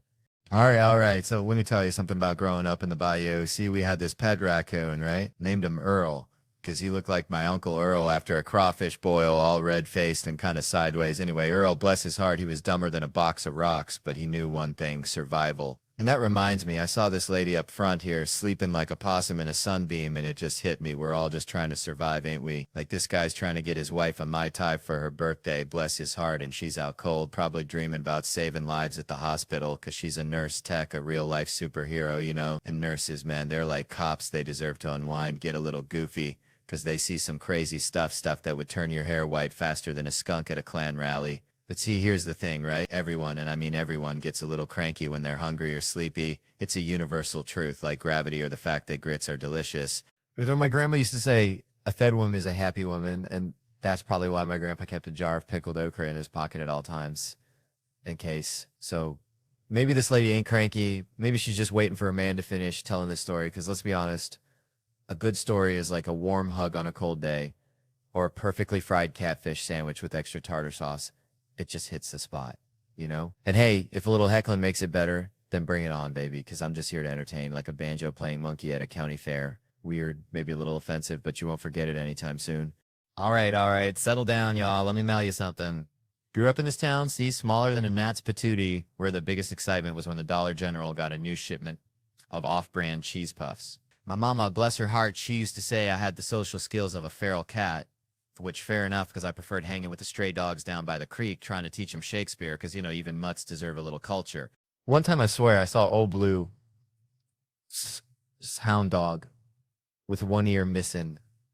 I swear he almost understood Hamlet's soliloquy, or maybe he just wanted a biscuit. Hard to tell with dogs. They're kind of like politicians, always looking for something. But, see, that's how I always been. Connecting dots that ain't even close to each other, like trying to make a gourmet meal out of roadkill and ketchup packets, which, by the way, I actually tried once, don't recommend it. Anyway, all that to say, folks are always asking, Theo, how do you do it? How do you find the funny in everyday life? And I tell them it's like finding a 4-leaf clover in a cow pasture. You gotta wade through a whole lot of crap first. Which brings me to this thing about, like, people feeling disconnected. Like they're wandering through life wearing, socks with sandals, just completely missing the mark, you know? See, we're all just searching for something, a connection, a purpose, maybe just a decent Wi-Fi signal, but we get so caught up in the noise, the Instagram filters and the political arguments that sound like two squirrels fighting over a walnut. We forget to look around and see the actual real deal beauty, the goofy, imperfect, beautifully flawed human connections all around us. And we're so caught up in trying to be somebody else. Some Instagram influencer with a butt the size of a small car and a life that's probably as fake as a $3 bill, that we miss out on the chance to be ourselves, warts and all. Because let me tell you something, those warts, those flaws, those weird quirks that make you, you are the things that people actually connect with. That's the 4-leaf clover. That's the good stuff. That's what makes life worth living. Even if you are wearing socks with sandals. And maybe, just maybe, especially if you are, because, hey, at least you're comfortable. And that's more than most people can say. And at the end of the day, ain't that what it's all about? Being comfortable in your own skin, even if it's covered in mosquito bites and smells faintly of fertilizer. Just own it. Be you. Be weird. Be wonderful. And for the love of Pete, stop taking selfies with duck faces. Nobody wants to see that, unless you're actually a duck. Then go wild, quack it up, baby. Quack it up. Man, reminds me of my Uncle Earl, God rest his soul, used to cut in line at the Piggly Wiggly something fierce, said he was testing their security, which was just his way of saying he didn't want to wait behind Mrs. Higgins and her 800 coupons anyways. I never really thought much about things I do. Like, I take my youngins to the Six Flags, the whole damn Six Flags, We're talking 30, 40 minutes tops. People look at me like I'm Moses dividing the Red Sea with a fanny pack full of hot dogs. But see, I call ahead, got a concierge like I'm freaking the queen or something. And this fella just walks us right up to the front of every ride, I'm telling you. Done it for years. And I got to tell my kids, look here, this ain't charity. This ain't some kind of Willy Wonka golden ticket situation. This is your old man worked harder than a one-legged cat in a sandbox to get us to the front of these here lines. But there's rules. See, stricter than my grandma's Baptist potluck, rule number 1. And this is paramount. We're strolling past these folks who've been waiting longer than a possum in a pear tree. You do not, and I repeat, do not make eye contact with these heathens. You hear me? Look straight ahead, like you're riding a Clydesdale towards the gates of heaven. Don't glance left, don't glance right, because these folks, they're going to unleash the hounds of hell with their words. They're going to say, I look like I smell a wet dog and regret. They're going to say things about you that'll make you want to join the Amish. But you ignore it. You just let that negativity roll off you like water off a duck's back, because here's the truth, son. When we're back in the Yukon headed home, we ain't never going to see these poor souls again.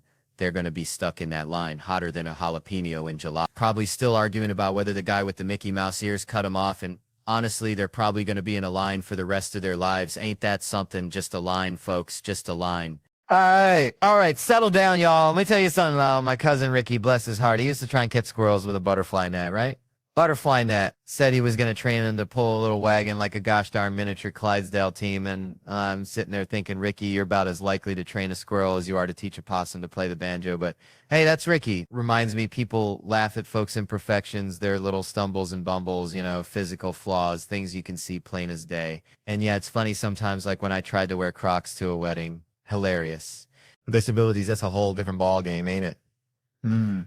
Most ain't funny, especially the ones that end up on quilts or those 10K runs. Those are straight up tough, no joke about it. But then you got these weird situations, these curveballs life throws you, and you got to ask yourself, is that funny? And let me tell you, I got 3 examples that'll have you question your entire existence. First, foreign accent syndrome. You hear about it? Folks get bonked on the head, bad car wreck or something, wake up talking like they're from freaking Belgium. It's not funny, the head bonk part, but the accent? Oh, brother. And try not to giggle when you see a fella from Alabama suddenly sounding like he's running a trattoria in Naples, saying something like, the tractor, she's no working no more. If that ain't funny to you, you need to check your pulse, friend. But the real kicker, British lady, never left her town for 33 years, gets in an accident, wakes up talking with a Chinese accent. Chinese? Suddenly she's all, hello, I have no conversated with you over many moons. You want a cup of tea? Do you hear what I'm saying? Tell me there ain't a god with a seriously twisted sense of humor. And don't get all woke on me, it's a white lady. It's like she ordered the wrong accent on Amazon. But look, that British lady, she can say what she wants, maybe even start offering happy endings with that tea. Who knows? All right. If you're still stone-faced, how about this?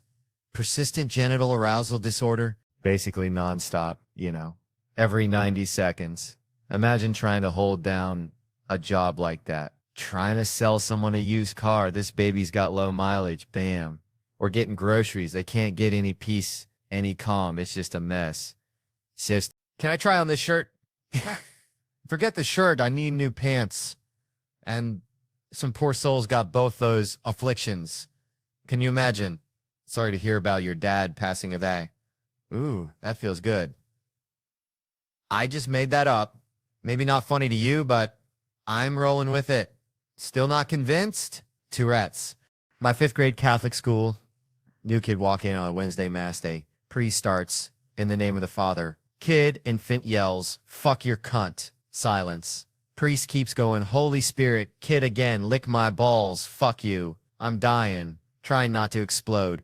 Kid next to me whispers, he's got Tourette's. It gets old. I never got old. Best 3 years of my life. Especially the substitute teacher. They didn't warn her it was biblical. Saw a 10-year-old shatter a grown woman's spirit. Poor lady walks in, read chapter 3, tick starts building. She's like, what's going on? He starts painting his own shirt with markers every day. She didn't know. Then he does his face. She's like, stop that. He goes, you bitch, fuck you. She's breaking down what's happening. They're like, that's Kevin. Why are you crying so much right now? She died inside, quit teaching, but she's fine, you know? Probably selling candles on Etsy now, telling folks this scents are inspired by inner peace. The important thing is just look for the joy or at least try to find the humor even when it's dark. It's a midnight deer stand or something. So, growing up in Louisiana, right, we had this neighbor, Mr. Thibodeau, who collected bottle caps like obsessively. He had them glued to his car, his house, even his dentures, I swear. But he always told me, Theo, boy, life's like a bottle cap, shiny and meaningless until you find the right bottle. And I never knew what that meant until I made this music video. See, because it all started with Segal. Yeah, that's Steven Segal, my sensei, the Aikido master, who's now like a Russian ambassador of Beef Bake or something. I wanted to honor him, even though the man looks like he's starring in a vodka commercial, you know? So we're there on set dancing for like 4.5 hours straight for an 80-second video. And let me tell you, those dancers are saints. They move like swamp angels, just grinding and shaking like it's nothing, while I'm out there looking like a confused crawfish in a hurricane, exhausted, everything hurting. But Segal would be proud. I know he would. Plus, we needed Bert Kreischer, my buddy, to play a bigger version of himself, which is kind of redundant, like ordering a double cheeseburger with extra cheese. But we needed his face. See, so we tricked him, told him we were filming promos for our podcast, Two Bears, One Cave, and he just sat there making faces like a chimpanzee trying to understand algebra, and they weren't even recording the sound. Just the video, pure genius. He's like a golden retriever, just happy to be involved, until he figured it out on the podcast. Pure gold. That moment was better than finding a 20 in your winter coat. But then came the fun part, killing Bert. And that wasn't even my idea. That was Rami, my director. He's like the Tarantino of comedy videos. He's like, why don't you stab him? And I'm all in. Then it escalated. Stab, handgun, shotgun, machine gun. I'm feeling like I'm in a Rambo movie directed by Mr. Rogers. And I swear, I'm not a violent person. I just love a good visual gag. You know, afterward, everyone was asking Theo, how much did this cost? Like I'm freaking Elon Musk with a crawfish accent. But Rami hooked me up friend rates. He's a real one. So it wasn't 6-figure, but it was more than Bert's therapy bill. I'll tell you that much. And to Bert, I gotta say I love you, man. It was fun, but let's be real, I can run faster, jump higher. I'm stronger, like a genetically modified otter. So, next time, bring your A game. Or maybe just bring some bottle caps, Mr. So, Thibodeau would be proud. He'd probably glue him to a coffin or something. Man, bikes, I don't know why, but sometimes I get these little verbal hiccups, not like Tourette's. You know, I always thought that'd be kind of wild, just yelling out random stuff. Imagine the conversations, but nah, it's just bikes, plain old bikes. It just pops into my head like a bad country song, stuck on repeat, playing in the honky-tonk of my brain, over and over, probably millions of times by now. But see, it all comes back to this one show, Scared Straight. You ever catch that train wreck? Pure gold. Let me tell you, they grab these little hellions, middle and high schoolers, the ones who think detention is a 5-star resort, and they toss them into the slammer for a day, hoping a little taste of the big house will straighten their twisted little minds. Like a backwoods chiropractor, but hold on to your britches. 'Cause there's this one episode back in '99, uncensored, which is just straight up bananas. And instead of your run-of-the-mill county jail, they ship these little demons off to a maximum security penitentiary where the inmates just verbally unleash hell on these kids, turning them into weepy little puddles. And it's the darn funniest thing I've ever seen. Now don't go feeling too sorry for them. These ain't your average spitball shooting choir boys. These are kids who think shanks are just fancy toothpicks. Tough little bastards, walking in with all the swagger of a rooster in a henhouse. Like, what's up? I ain't scared. But then comes crazy Chris, face looking like a roadmap of bad decisions. And the screen freezes. Tells you Chris has off 6 folks and is doing double life. This dude's so bad. When he dies, his next life is doing time too. And Chris gets up in their grill, says, you'll see me in your nightmares. And these kids, barely teenagers, are like, whoa, dude, chill. But he ain't done. He says, if I see you again, I'll take a bite out of each of you.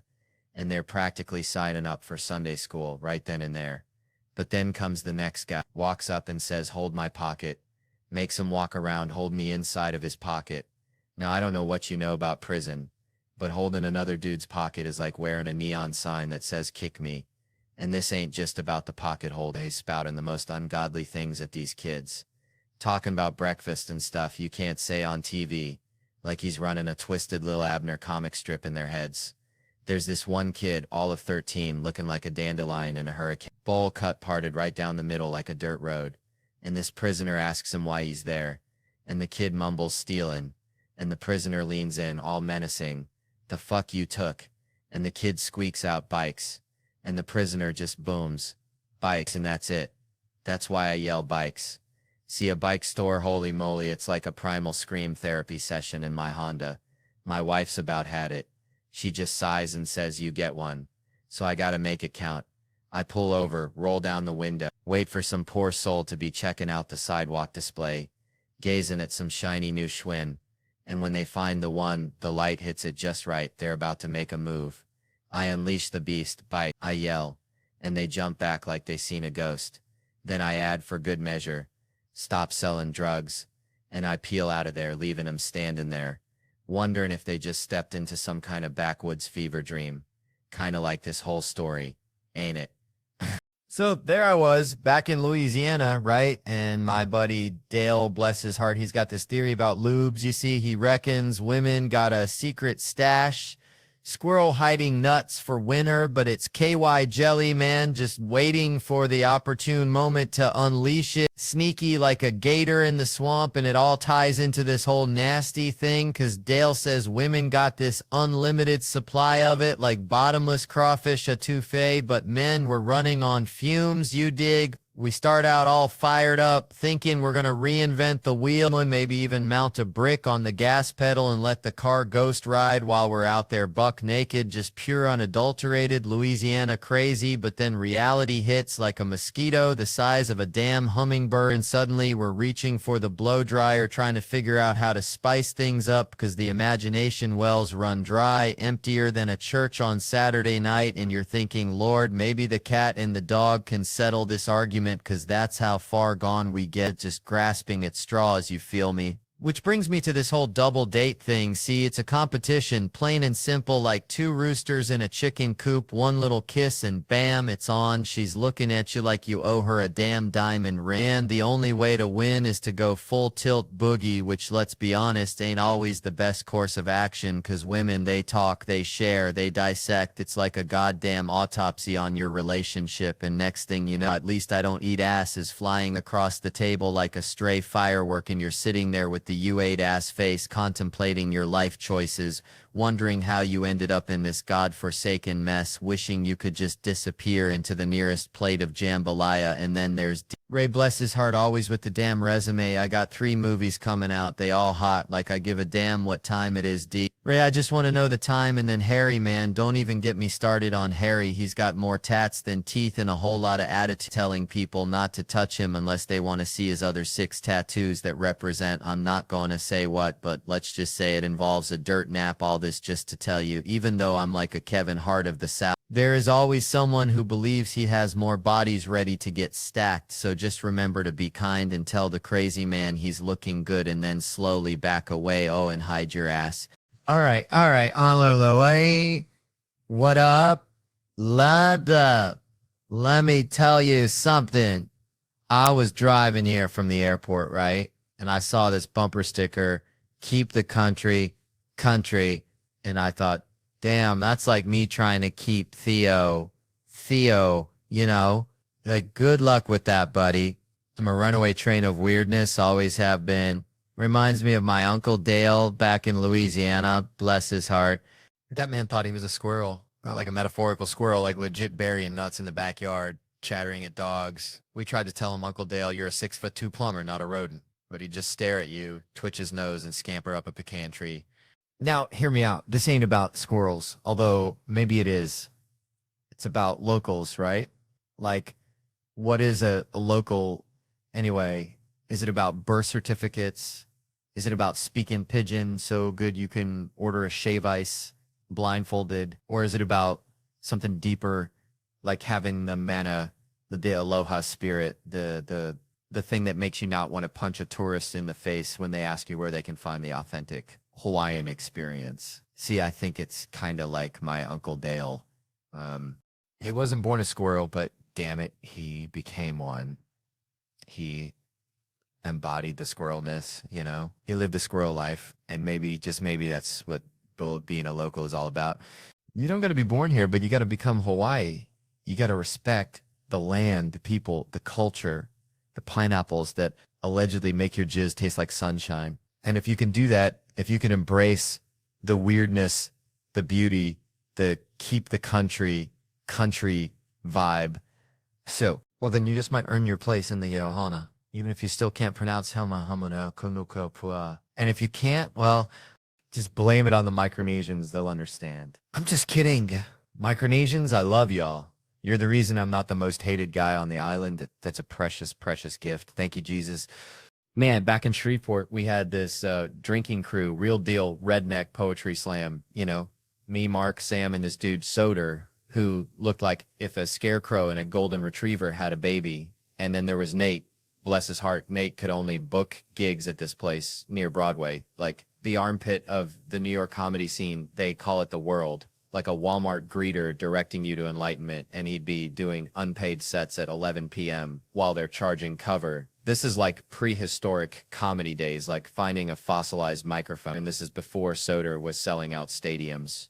Wild, right? Anyway, the world was basically the Broadway comedy club's ugly stepsister. Like they'd be advertising Dave Chappelle's here tonight, knowing full well Dave was probably at home eating a gourmet grilled cheese. And one time I swear they tried to pitch me Tina Fey was going to do stand-up. Like, who are you trying to fool? You think she just ditches 30 Rock for this? And the mural on the wall was like a fever dream painted by someone on Bad Shrimp. But the real kicker, they served fake alcohol, like the kind made from corn syrup they sell near schools, because they don't have a real liquor license. It's like trying to get drunk off communion wine, which, thinking about it, is probably worse. And it was 12% strength. You know, order a vodka tonic and you're basically getting a grape soda with a buzz. I even got spat on at that joint, like full-on loogie warfare. I was roasting this dude in the front row, felt like I was talking to a donkey, and he just lets loose, right on my chest. But bless those sassy Hispanic waitresses, they jumped in front of me like I was El Chapo. They were ready to throw down. And Chris Murphy, the man's a saint. He walked me out like I was fragile, said he's waiting for you, pal. And the first threesome I ever had was a direct result of getting spat on, though. 2 girls in Philly saw what happened, said, screw that guy. Come on, let's go drink. So we went out drinking, had a threesome. The details aren't fit for conversation, but you get the idea. It was a different kind of spitting story, let's just say. And my cousin, he's a simple guy. He says, you left with those 2 chicks? I said, yeah. And he says, I gotta start getting spat on more often. That's when you know you had a good night. You know, when even getting assaulted turns into a win. Like finding a $20 bill in your old jeans, only it's covered in saliva and questionable life choices. All right. West Palm Beach, or is it Palm Beach? Either way, it's hot. Just like that time my Uncle Buster tried to deep fry watermelon at the county fair. Total disaster. Speaking of disasters, someone back there yelled pressure, but they don't even know why. What in the tarnation? It's like asking a goat to explain quantum physics. Ain't gonna happen, folks. You know, I once asked my Aunt Shirley what the capital of Nebraska was, and she said tractors. True story. But this woman, she's right up there with Shirley, bless her heart. Big Latino fellow over here, though, looking sharp. Oscar, they call him. Probably gets all the Cuban votes just by going up. Head held high like a pelican looking for a stray fish. 6'3", built like a brick outhouse, as my grandpa used to say. And that hair looks like it was sculpted by Michelangelo himself out of Lego bricks. Poor bald guy next to him is probably ready to throw his dentures at the stage. Now this woman, she's with Oscar, his girlfriend, at 28. Honey, back in my neck of the woods, you ain't married by 28. They start whispering at you like you got a third eye or something. But she's Colombian, you know, different rules apply. It's like comparing a possum to a raccoon, and they both dig in the trash, but they got their own ways. Yeah, Colombians, they got arepas, right? That's it's a claim to fame. Oh, and that sniff? No, that ain't what you thinking, folks. Probably just a stray pollen particle from one of those fancy Colombian flowers, making them look like they're auditioning for a role in Scarface. Speaking of faces, this woman, the one who knows everything now, suddenly an expert, like she just downloaded the entire internet into her brain while we were talking about watermelons and bald guys. But I bet she didn't know they got fake noses over there. Probably hollowed out on the inside to fit all the extra memories, or maybe just to snort or arepa seasoning more efficiently. I don't know. I'm just a country boy trying to make sense of it all, one bizarre observation at a time. Man, college, right? I swear, I just got a letter from my alma mater. Felt like Christmas morning, kind of, you know, until I opened that sucker up. Said, hey, Theo, remember us. We're the reason you're in debt.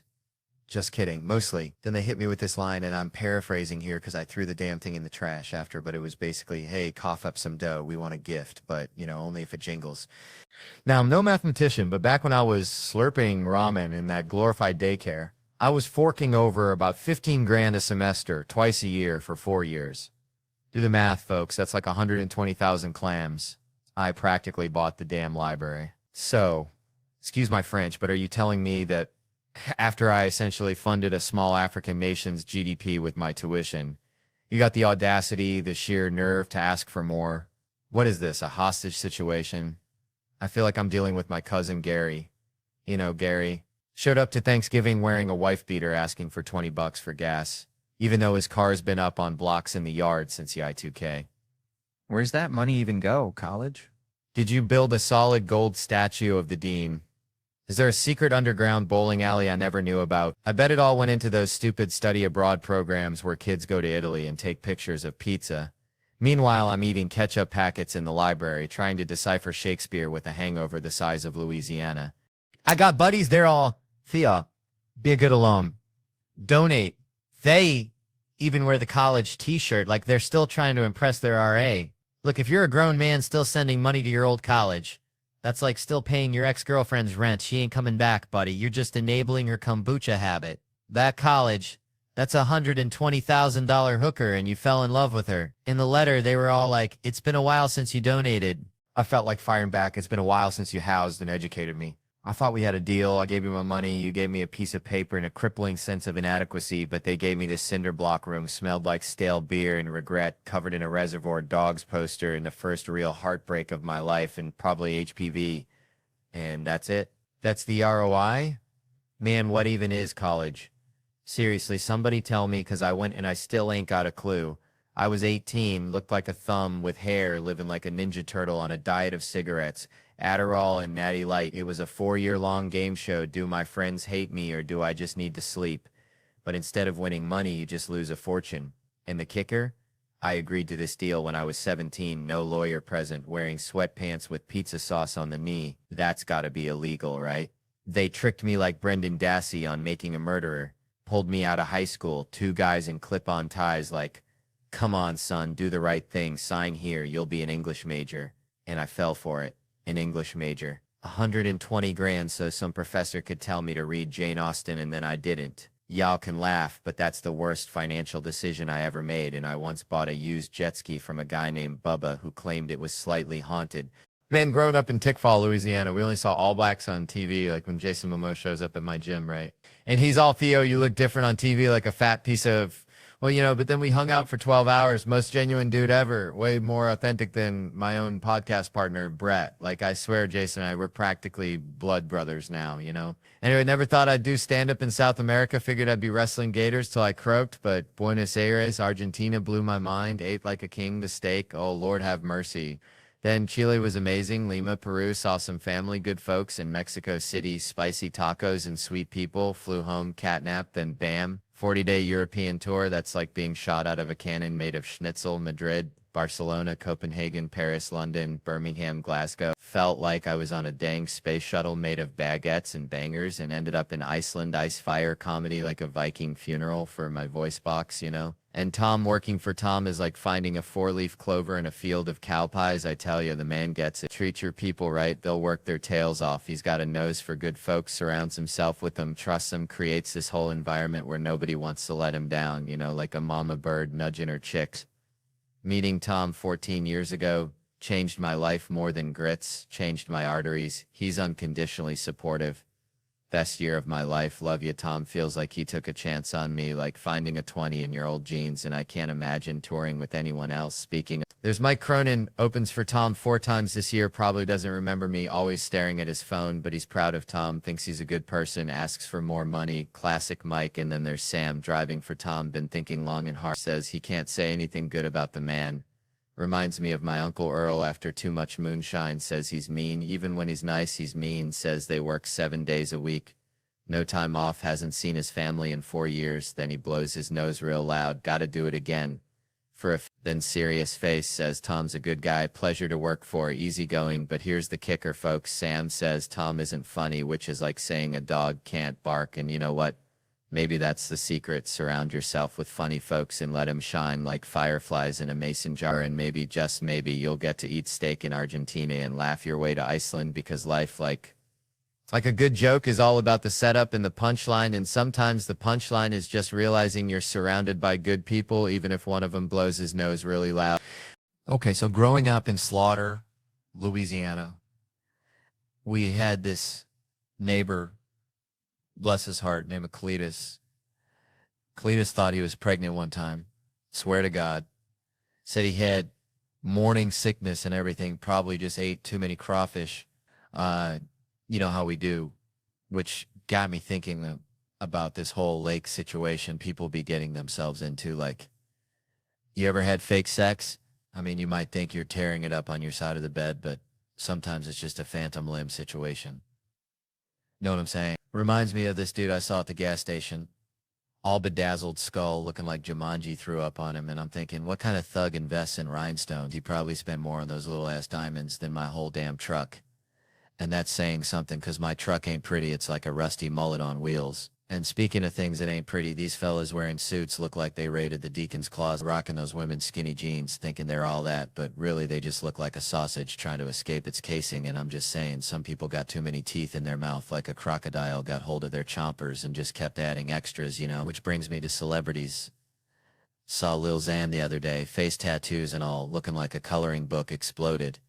And I just want to yell at these kids, stop writing on your face. You ain't gonna get a job looking like a rejected Picasso painting. Then you got Shaq, bless his heart, 4-time MVP, Hall of Famer, but still hanging around Home Depot helping folks load lumber. Like he ain't got nothing better to do, which I guess he don't. Especially since he retired from the celebrity games. Think that man can't handle defeat when it's people like The Rock who done turned soft on us. His forehead looks like it's held on by Velcro nowadays. And then there's Rihanna getting kicked off Instagram for showing too much skin. Which, let's be honest, I'd pay $1 million to see her naked again, because that lady is like a sunset over the Louisiana bayou. Pure magic. And these comedians like Kevin Hart bragging about all his houses like he's playing Monopoly with real money. Cabo, Miami, New York, Philly, Jersey. It's like, calm down, shorty. You gonna fall back and hit your soft spot. You know what they say about Hollywood, don't work with animals or kids, but I'd rather work with a monkey wearing a diaper than these comedians, acting like they are babies, constantly throwing tantrums. Probably got crayons smeared all over their designer suit. But you know what the real tragedy is? Them waking up in the morning reading the dictionary every day trying to seem smart when really, their lives are just like a bad crawfish boil. All the ingredients are there, but something just ain't right now, if you excuse me. I got a date with some boudin and a six-pack. Because that, my friends, is the real soliloquy of life. Thank you and good night. All right, folks, let me tell you something. Reminds me of my cousin Billy Bob, bless his heart, used to catch catfish with his bare hands down at the bayou, slick as a Ollicott's promise. And one time he reels in this monster, this flathead looking like it swallowed a bowling ball. And Billy Bob, he just stares at it, eyes wide as saucers, and says, why ain't you just something? Which is exactly what I thought when I saw this study, right? About how social media, that dang thing, is making us lonely, like a hound dog on a chain, you know? They say folks compare themselves to these Instagram models, these perfectly filtered lives, thinking everyone's living in a damn magazine, which is bullcrap. Because I'm pretty sure half of them are using so much Photoshop they look like aliens trying to pass as humans at a Walmart convention. And it's making them feel bad, like they ain't good enough, which is a dang shame, because everyone's got something special, like my Aunt Mildred's potato salad, Looks like roadkill but tastes like heaven, so they're feeling left out, disconnected, like a landline in a cell phone world, and spending all their time online, looking for likes, instead of actually talking to folks face to face. Real human connection, like a hug from your grandma after a long day of shoveling manure.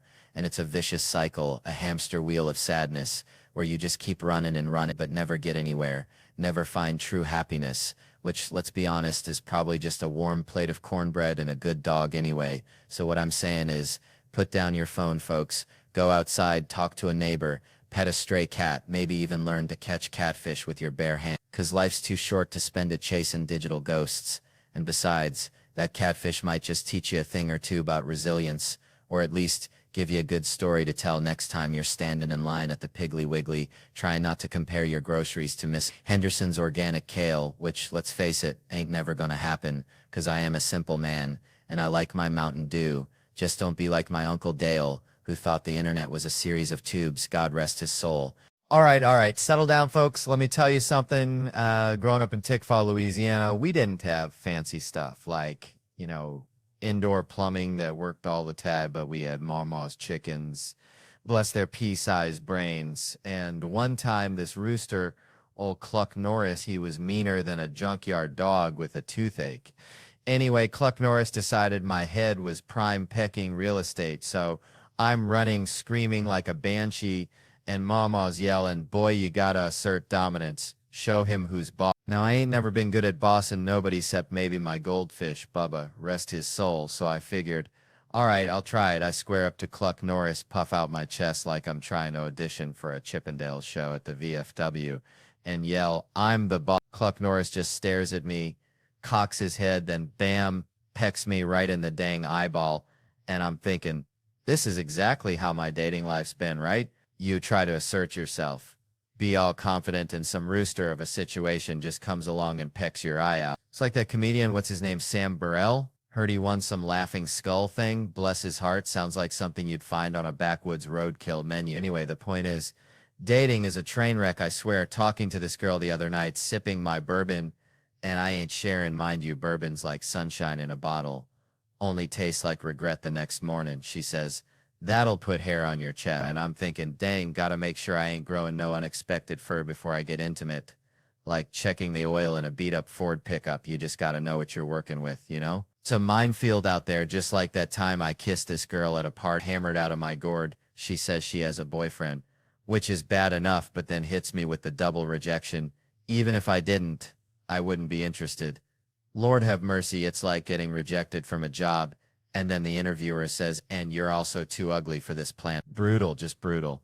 But hey, my last girlfriend, bless her heart, she was on Ambien, so I never had to wear a condom, which is either a blessing or a sign. I got to invest in a hazmat suit, depending on how you look at it. See, it's like that dad on the elevator with the crying kids. Should have wore a condom, probably didn't pull out. Now he's at the parent-teacher conference getting lectured. Charlie's been misbehaving. He's just got to shrug and say, "It's out of my hands," kind of like Cluck Norris pecking my eye. My own dad, met him 2 years ago, family-style restaurant. Ironic much.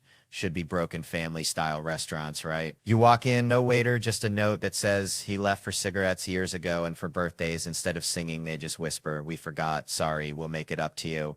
And some random dude walks in and says, "I don't even work here, I'm just banging the owner." It makes you wonder, you know? Never played catch with my dad, but we played an epic game of hide and seek. He's still hiding. I guess he's good at it. Saw a homeless couple sleeping in the street once. Sad, ain't it? But hey, at least he has a girlfriend. Hope he ain't hitting her, 'cause that ain't domestic violence. That's a street fight, and street fights, well, they ain't pretty. Dating someone now, I think. She stopped shaving her legs. That's how you know it's serious, right? It's like checking the tread on your tires before a long road trip. Gotta be prepared for anything. She asked me my fantasy the other night. I said, "I want you to dress like a nurse and tell me I have health insurance." Yeah, pathetic, I know, but honest. The other night, things got wild. She said, "Fuck me like it's your job." So I started checking my email, seeing when I could clock out. She wasn't impressed. And let's be honest, I keep inside it's going way too long. Like texting my friend Dan, "Do you want to suck my penis?" Only funny to me, and Dan, my girlfriend, not so much. Sent it to her by accident. Awkward Thanksgiving dinner, to say the least. I miss being single sometimes, especially dating black chicks. But, that's a whole different sermon. And the N word, well, white people created it. Black people get to use it kind of like Magnum condoms, big and intimidating, but not always necessary. Subway story. Last one, I swear, with a girl I was dating, pervert gets on, starts touching himself. She wants me to fight him. I'm thinking, I don't want to get hit with that hand, but she pushes me. I say, excuse me, sir, could you stop that? He says, I wasn't doing that to your girlfriend. I was doing that to you. And I'm right back to that feeling of Cluck Norris pecking my eye. You just never know what kind of rooster's going to come at you in this world, do you? Now listen, I grew up in Louisiana, right? Where the only thing thicker than the humidity is the judgment at a potluck after church. And let me tell you, even I wouldn't trust myself to wrangle a herd of toddlers single-handedly. It's like trying to herd cats with a fishing pole dipped in molasses. I ain't got that kind of saintly patience those women got, Lord. They can discipline a kid, then go back to their book club like nothing happened, smiling sweeter than a sugared pecan. I'd be hotter than a hound dog chasing a rabbit in July. See, I try to be nice, I really do. Start off all gentle. Hey, hey, now don't touch that sugar. Then 5 seconds later, I'm morphing into a Cajun drill sergeant, yelling, get over here, you little heathen. Put the thing down. I said, nah. It's like my blood pressure's tied directly to their level of chaos, and their chaos is usually at 100. To my son, bless his heart, when he throws a tantrum, it ain't like a normal kid crying. He does this weird guttural moan, like a possum 7 in existential crisis. It's the dumbest thing I ever seen. But it also kind of scares me, I ain't gonna lie. One time I thumped him, just a little one, to knock him off balance. He didn't know what to do, like a squirrel trying to ice skate. But my daughter, she's a whole different breed. That girl's got me wrapped around her little finger tighter than a tick on a coonhound. I spoil her rotten. I admit it. That's what daddies do, right? But the crazy thing is, she knows she can play me. She's like a miniature Machiavelli in a tutu scheming against me and her mama. All right, so picture this. I was back home, right, in Louisiana, where the dirt roads outnumber the paved ones 2-1. Kind of like how my cousins outnumber teeth in their collective mouths. And I was hanging out with my buddy Earl. Now, Earl, bless his heart, he's got the kind of dedication that'd make a honey badger jealous. Except instead of digging for grubs, Earl's dedicated to, well, Vaseline. Yeah, Vaseline. But not just for chapped lips during crawfish season, no sir. Earl used to store Vaseline in his navel. I'm talking a dedicated dollop of petroleum jelly tucked away in his belly button like it was Fort Knox. He said it kept his big lips, his actual physical lips, from looking like a bottomless pit. Which, let's be honest, they kind of did. Like a black hole swallowing all the lip balm in the state. And that reminds me of what Kevin Hart said about Shaq shaped like a beanbag, like a whole dang satin beanbag. But see, Earl's got this theory, this greasy little theory, that Vaseline is the key to everything, the secret ingredient, the WD-40 of life. And that's when it hit me, like a mosquito on a humid summer night. These basketball players are out here chasing career highs, talking about keys to success, blocks, assists, points, all that jazz. And Joel says the key is Earl's Vaseline navel. And you're just standing there with a blob of Vaseline, and this makes me thinking about what Kevin Hart said, how Wade lifts and buries, about Klay Thompson feeling pretty. I swear the way these athletes carry on, it's like a bunch of squirrels fighting over a single acorn. That's kind of like that time I tried to teach my grandma how to use the internet. She ended up ordering a life-size cardboard cutout of Burt Reynolds and started calling him her digital boyfriend. But underneath all the sweat and Vaseline and post-game interviews about team, there's a real desire for something more, something real, something like what Ernest said won't go through. He'll flunk the physical, something beyond the game. Kind of like Earl's obsession with keeping his lips hydrated. It's a quest for something real in a world that's mostly just a whole lot of hot air and maybe, just maybe, a little too much Vaseline. All right, settle down, y'all. Let me tell you something. Grew up in a town so small. The high school mascot was a question mark. Seriously, just a big old question mark on the field. People were confused. Even the cheerleaders were like, what are we cheering for? Uncertainty. It reminds me of this time my buddy Earl, bless his heart, tried to impress this girl by saying he was film Wedding Ring or 2 before the first one even hit theaters. Like telling people you already got a platinum membership to Beyonce's Beehive plus a +1 with Lamar Odom. Back when he was still rocking princess cut she jeans, which by the way is a crime against fashion, worse than Floyd Mayweather and them damn cowboy boots. Somebody lock that man up. Stylist needs to be fired, or 2 Chainz showing up to court in a suit. Some things are just inherently wrong, like my Aunt Brenda's attempt to get on a reality show called Straight from the Heart, pushing past me like a damn offensive lineman to get in front of the camera, saying hi from the heart while I'm trying to explain the earth is not flat. But somehow Rihanna getting kicked off Instagram for too much skin is somehow supposed to be acceptable. That's like banishing Waffle House from World Star Hip Hop.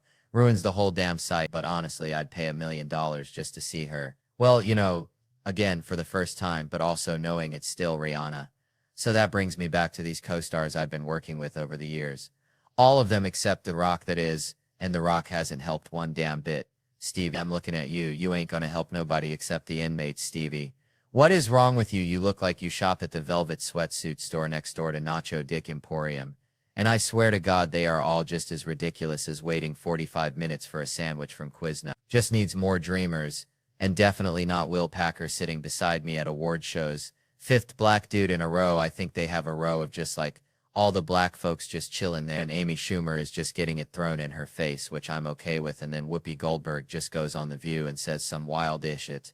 I can't even I gotta shave again because of all the stupid that's going on, and then some guy is throwing me off while I'm about to rip on this stage in camouflage. He thinks his petite jacket is gonna save him. Maybe I don't have a college degree, but I got a yacht. Well, I will have a yacht. It's on credit. I'm just saying, I thought I looked cooler in a suit, and now I feel like I look like a head in a box, so I look like a guy with a head, so I don't know. Maybe I should dress like my friend Earl. Man, let me tell you something. I knew this dude back in Tickfall named Earl. Looked like a scarecrow that got struck by lightning, right? Earl had this Chihuahua, Pepe, meanest little ankle biter you ever did see. Wouldn't let nobody near Earl, not even Earl's own mama. Bless her heart. She tried to bring Earl a casserole once, and Pepe went straight for the jugular like a furry little piranha. Anyway, Earl used to say Pepe ain't mean, he just protective, just like how them black mamas get when their kids mess up. I'ma count to 3, boy. You be out of them woods. And they ain't playing, but then you got the white mamas, Lord have mercy, they get fed up too, but it's a different kind of fed up. It's like, I've had it up to here with your insubordination, get in the car, we're going for a ride down by the lake, and the kids are all excited, thinking it's a fun day. Little do they know, mama's got other plans. My own mama, she would never take us for a ride down by the lake, but she'd sure use that story as a threat, scare us straight, saying, y'all keep messing up, I'm gonna take your asses for a ride. And I'd be thinking, mama, you don't even have a car, you go and hitchhike us down there. It's like that Lavelle Crawford joke, good stuff, good stuff. Reminds me of the Mexican-American folks too. They got that same kind of love, that same kind of fire. They love flowers, they love music, they love white girls named Debbie, they love education, going to night school, taking Spanish and getting a B. They don't love getting up early, but they do it anyway, real slow like a turtle in molasses. They love their nanas and nonos and ninas and ninos, nano. But don't you dare call them beaters. Them old cars they drive, they'll kick you in the face faster than you can say Cheech and Chong. Call them beers, even though they drive real slow, goddamn slow. They don't like to be called Peter. You can dress them up, but you can't take them out. That's the truth, man. They name Chata and Sheila and Chima and little Chima and have a son-in-law named Jeff, and they don't like them movies where the dude has to wear contact lenses to make his blue eyes brown, cause don't make my brown eyes blue. Is it time for the race? They live in Los Angeles, San Diego, San Antonio, San Francisco, and now all over Canada. They just get cold up there. Mexican Americans have been here forever, and we're going to be here forever, and we only want what's fair. Mexican Americans, yeah, man, that's it for now. Thanks for joining us. Now the credits are going to roll. You don't have to stick around, but I do. There's my name. Woohoo. The 5th cameraman is hot. Okay, then I'm done. Can I go now? For crying out loud, what, mommy? It's over. Just like that time Earl's mama tried to give Pepe a treat, and he bit her so hard she needed stitches. Some things just ain't worth the casserole, Man, growing up in Tickfall, Louisiana, population maybe 100 and a dog, life was simple, like cornbread and chitlin simple, I swear. I remember one time, me and little man, that's what we called him, because, well, he was little and a man we were catching crawfish down by the bayou, and this old lady, Miss Ethelyn, she comes strolling by with her chihuahua. Peaches dressed in a full-on Saints uniform, because that's just how Miss Ethelyn rolled, right? Anyway, Peaches starts barking at the crawfish. Miss Ethelyn starts yelling at Peaches, and I swear, little man just looks at me and says, Theo, sometimes I feel like we're living in a cartoon drawn by a squirrel on meth. And I was like, little man, you might be onto something, It's like that's my whole childhood encapsulated right there, weirdness, beauty, and a hint of existential dread. Which brings me to this thing about respecting authority, because my mom, bless her heart, she had a way of teaching lessons that involved cussing, violence, and a healthy dose of Southern sass. See, I was a rambunctious kid, always running my mouth, always pushing boundaries, like a beagle chasing a mail truck. One time, my teacher, Miss Green, sent a note home saying I was acting a fool in class, which, let's be honest, was probably true.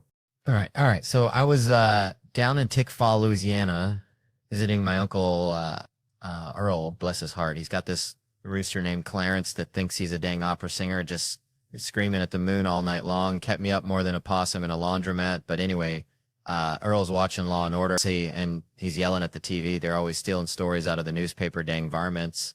And it got me thinking, like, that one time on SVU, they did that whole sex addiction thing, right? Remember when all them Hollywood types were coming clean, like a bunch of sinners at a revival meeting? So Ice-T, bless his icy soul, he's trying to figure it out, like explaining the internet to a squirrel, and finally it clicks, bam, close up on Ice-T, and he's all, oh, I get it. You mean like when someone drinks too much moonshine or snorts that white stuff or bets the farm on them crawfish races? And I'm thinking, yeah, Ice-T, you got it, partner. But dang it, I could have watched a whole dang marathon of just Ice-T giving examples, just him sitting there deadpan, like, or when someone chews too much tobacco, or like when someone buys too many porcelain dolls from QVC, or like when someone spends all day polishing their truck, or like when someone hoards too many ketchup packets from McDonald's, you know? Just going on and on, Fade to Black, created by Dick Wolf. Like, that's what addiction is, right? It's just Ice-T listing examples until the sun dies. Anyway, that reminds me of this time I saw a raccoon try to steal a whole bag of powdered donuts from a picnic table. He looked like he was going to explode, and I realized, man, sometimes we're all just raccoons, and those donuts is whatever thing we can't stop chasing in life, so cheers to the donuts, you know? So I was down in Loringer, Louisiana, right? Now, that's a place where the possums wear tuxedos to the Piggly Wiggly, okay? My buddy Earl's got this cousin, Cletus, who runs an escape room at his double wide, only it weren't no mall kind of thing. See, it's more like if Deliverance met Home Alone after a case of Natty Light. Anyway, Cletus gets this idea from watching one of those police shows. All of a sudden, he is an expert, so he has to start his own business. He is also so big-headed, and that is where the problems begins. My Aunt Brenda is there along with the kids. You see, we pull up to Cletus's, and it's got this vibe like a meth lab that just lost its lease. That is for sure. My Aunt Brenda is like, oh, heck no. But the kids are screaming about fun, so we go in. Now Cletus opens the door wearing a bathrobe and a shower cap, looking like a Baptist preacher's wife after a rough night. First thing he asks is, have y'all seen my chihuahua, Pepito? And my uncle, never one to miss an opportunity, yells, tell Pepito to go get rocks. And then he spits a dip of tobacco onto the porch. This is where the bad began. Cletus ain't phased. He just smiles with his one tooth looking like a tombstone in a pumpkin patch and says, come on in, but leave your wallets and phones in the microwave for the safety. We should have never left our phones. It all went downhill. The kids went full-on sheep. They did not care about safety. Now, Cletus then starts explaining the rules in a low voice like he is about to sell drugs in the middle of the sate. My uncle is all over him, asking about Cletus's mother and why she ain't around. My Aunt Brenda is yelling, and I swear it was like watching a squirrel try to parallel park in the middle of the interstate, chaotic but entertaining. Then came the mother's room part, and that's where it got weird, like a banjo solo at a funeral. Weird. Now, Cletus says we got to leave our car keys, our L phones, our wallets, everything on the counter, which should have been our first clue to just leave. We were all standing there quiet, and my uncle said, did you hear me, Pepito? Go kick rocks. That is when Cletus said, the rules are the rules. It is the escape room. So we all dumbly followed Cletus into the room. And the moment the door slammed shut behind us, it hit me. No waivers, no contact information, just a sketchy guy and a locked door. It was the type of feeling when you accidentally drop a hot dog on the floor in the middle of a church event. Right then, I knew that Cletus had no clue what was going on. My uncle, he says, well, I reckon we're going to be working in a possum farm in Oklahoma by sundown before he starts yelling, Pepito, kick rocks. Because, heck, at that point, a possum farm seemed to that reasonable career choice compared to what Cletus might have had in store.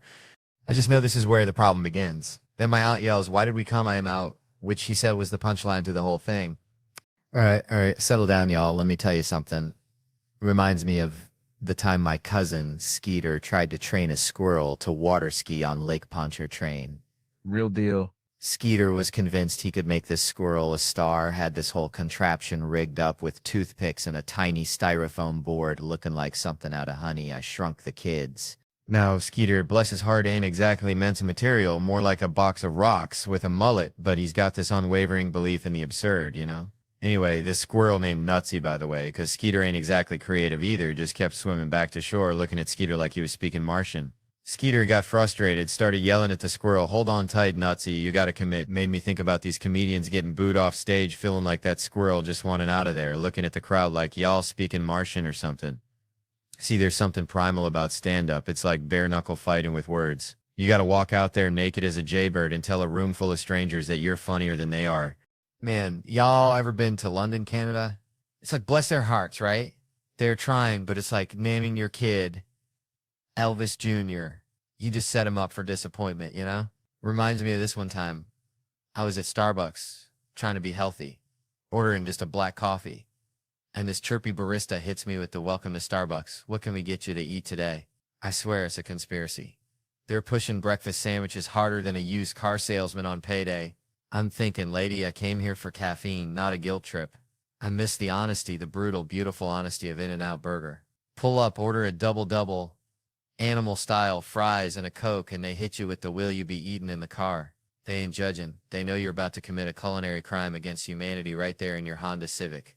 It's pure unadulterated shame, and I respect that. Yes, it's pure unadulterated shame, and I respect that. It's like, I need that honesty. Like my dad, Lord rest his soul. He was the same way all the way back to Christmas Day when I was 12. And my sister says she wanted to smoke weed. My dad goes right into these war stories. You want to know what I think about marijuana? I saw one guy at a party with a cigarette. I left immediately. That's the first story, and the second one is about him wanting to murder the Viet Cong for selling it to his Marines. Like nothing in between, no trying it to see what's up, just pure and unadulterated story time with no nuance. It's like religion, ain't it? I respect all faiths, Christian, Muslim, even you Jews doing your thing.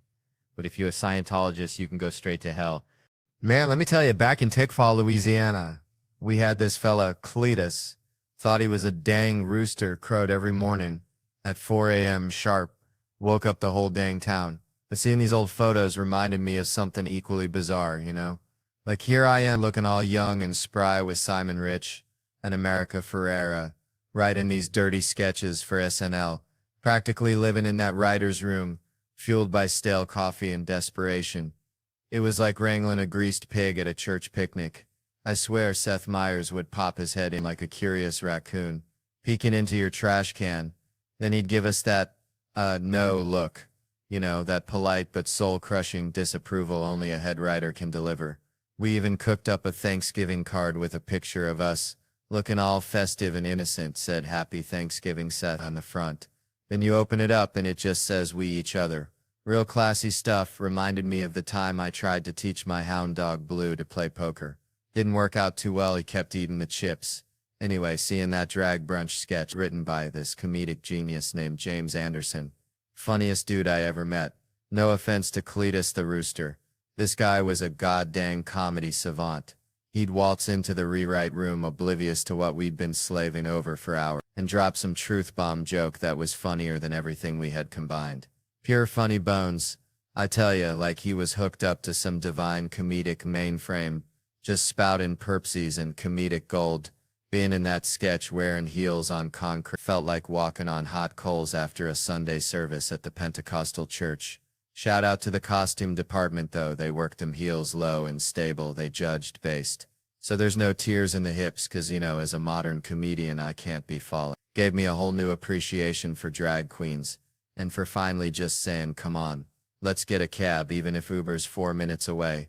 Made me feel like a calf just took its first dang steps. All wobbly and disoriented, you know, and Diner Lops, that sketch was like a fever dream. I had after eating too many crawfish etouffee back in Louisiana, wrote it in college when I was the head of writing. Imagine that, me, a responsible adultish human, leading a room full of writers.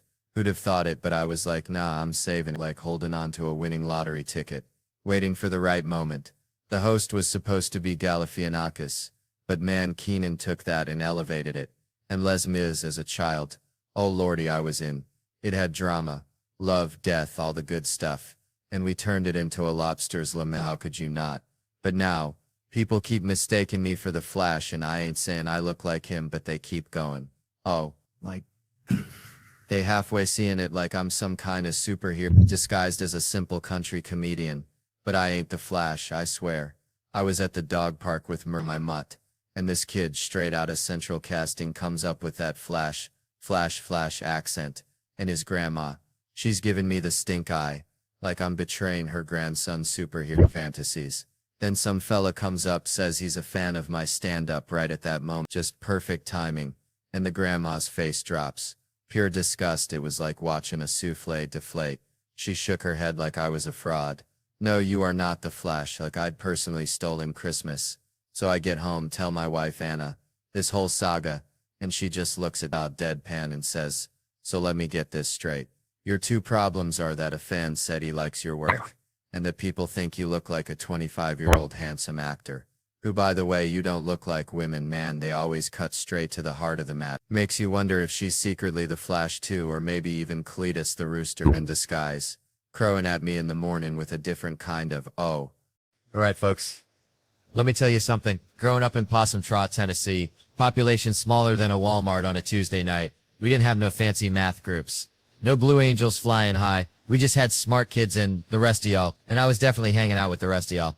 Probably eating a moon pie and trying to figure out why the sky was blue, which, you know, is a deeper question than any algebra equation. I swear it makes you think about stuff like how we're all just dust particles floating in the cosmos, kind of like those folks on Law & Order, always finding dead bodies in New York, which I gotta say I love that show, especially the one where the dude is unloading crates while the detectives are asking him about a triple homicide. Like, sir, your neighbor's been murdered and his cats are missing. And he's like, yeah, Tony Ramirez, Tuesday's box of bananas. I tell you, that reminds me of my Uncle Billy, who wouldn't stop whittling even when a tornado was coming. Said he had a wood spirit to appease anyway. Law and Order's just comfort food. You know, same story every time, like them Dollar General cookies that are always a little stale, but somehow you still eat them. And then there's Jerry Orbach, Lenny Briscoe himself. That guy was a legend. I miss him more than I miss my Aunt Mildred's potato salad at Thanksgiving, which, let me tell you, was a culinary crime against humanity, bless her heart. Jerry was the best. Always had that dry wit like a good shot of moonshine on a cold night. And then he went and died. And get this, they gave his eyeballs to two different New Yorkers. Two different people walking around with Jerry Orbach, looking out at the world. Imagine the pressure. I mean, what if one of them starts making those little wisecracks at crime scenes, like, looks like someone didn't pass their final exam. That'd be something. Or maybe they both fall in love, like some kind of bizarre rom-com. Love at first sight. New York. Two strangers meet, who only share a pair of deceased detectives' eyes. He likes football, she likes stocks, but then they stumble upon a dead body and at the same time they both just blurt out, well, class dismissed, as they gaze into each other's Jerry Orbach-y eyes. All right, y'all, so check it. Growing up back in Louisiana, we had this neighbor, Mr. Thibodeau, smelled perpetually of boiled crawfish and regret, always hollering about politics, right? He'd be out there in his wife beater, swamp cooler, humming louder than a gospel choir, ranting about Bernie Sanders. Only he called him that dang commie Bernard. You know, like he knew him personally. Like they shared a po' boy back in '72, maybe at a political rally for the Band-Aid on Forehead Society. Who knows with Mr. Thibodeau, the man once tried to pay for groceries with a handful of cicadas, claimed they were legal tender after the apocalypse. Now Mr. Thibodeau was convinced he and Bernie were practically blood brothers back in Vermont, called themselves the Burlington Three, swore they blew up the original Burlington Coat Factory, which, let me tell you, in rural Louisiana, that's like claiming you burned down the Library of Alexandria. Nobody knows what you're talking about, but it sounds significant. He'd be hollering about occupying Walgreens, hating the 1%, while simultaneously chugging whole milk like it was liquid gold. The man was a walking contradiction, a true Bayou enigma, and he hated those right-wingers.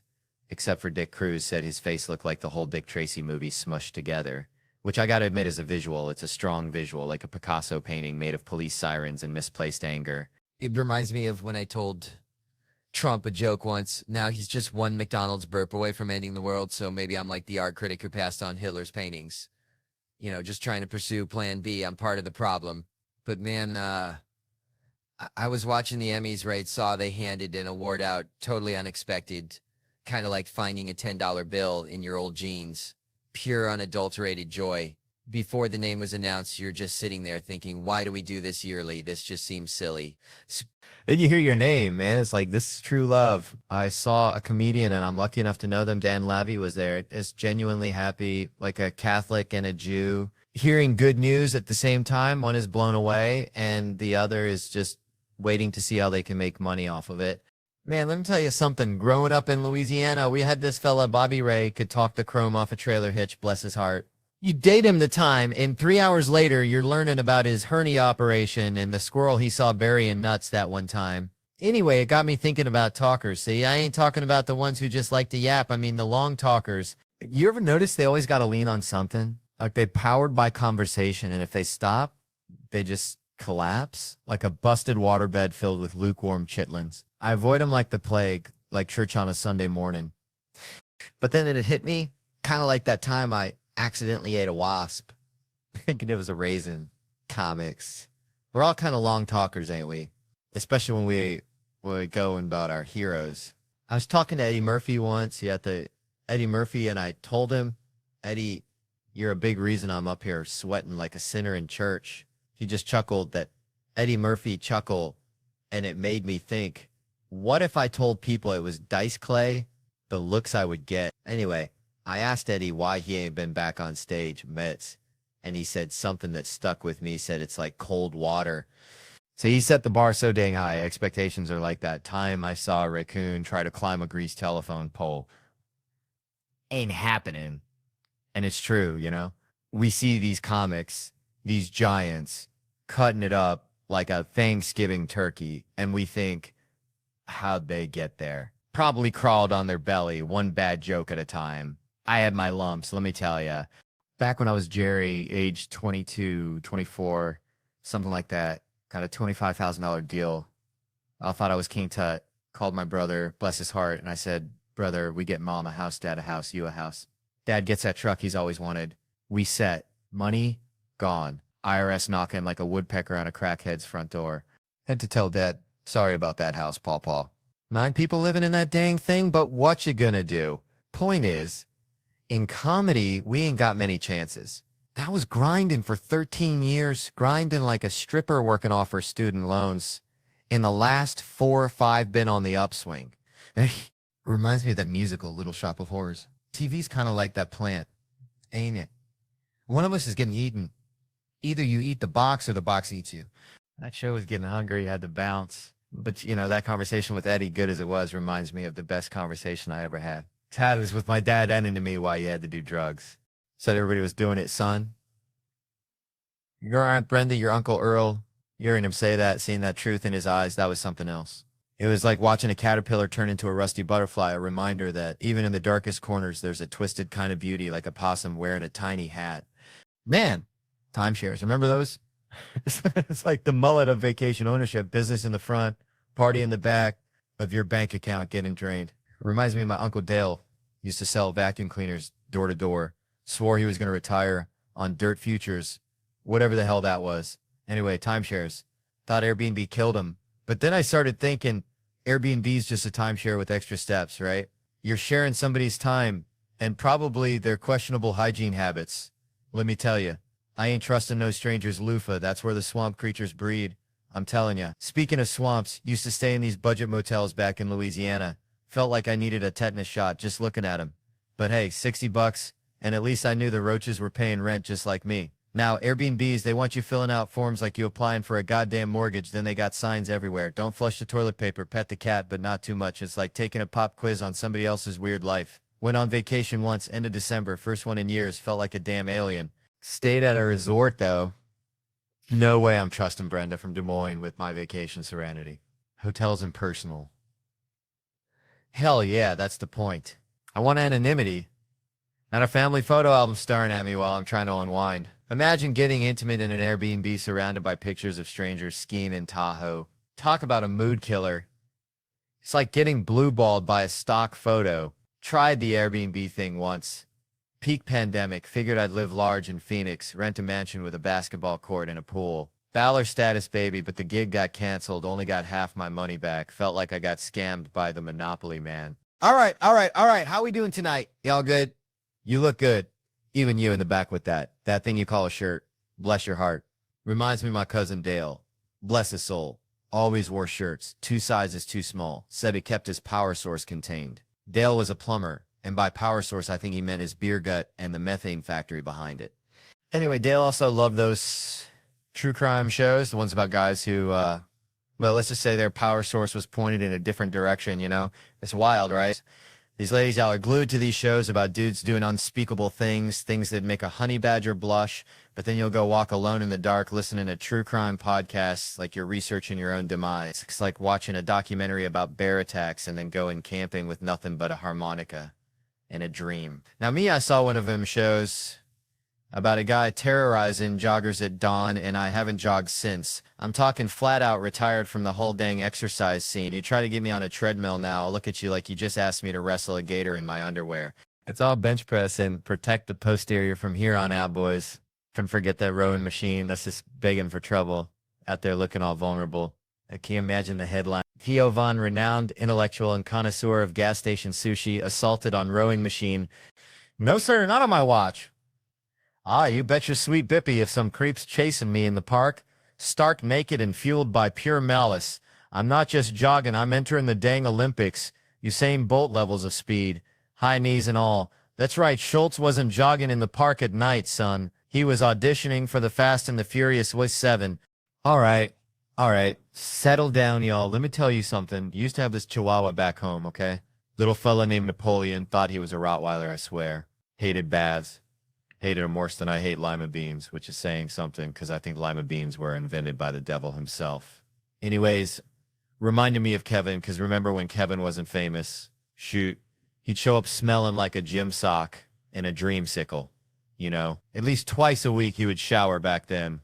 Now it's all cologne, like he's trying to fumigate a whole damn city block or something. Got that cloud around him like Pigpen from Peanuts. They call it something else back in Louisiana. But I ain't saying it. But you know what, though? All this money and fame hasn't really changed the dude much. Truth be told. Still the same old Kevin, same piece of work, always been a little rascal, like a squirrel hiding nuts in your couch cushions, ain't paying nobody on time. Like my Uncle Cletus after a weekend at the casino, always promising, never delivering. That's why they doing the intervention, need money. And people think I'm just laying around my pool all day, sipping sweet tea and getting a tan, like I'm living the life of Riley. I'm grinding, man. I'm hustling.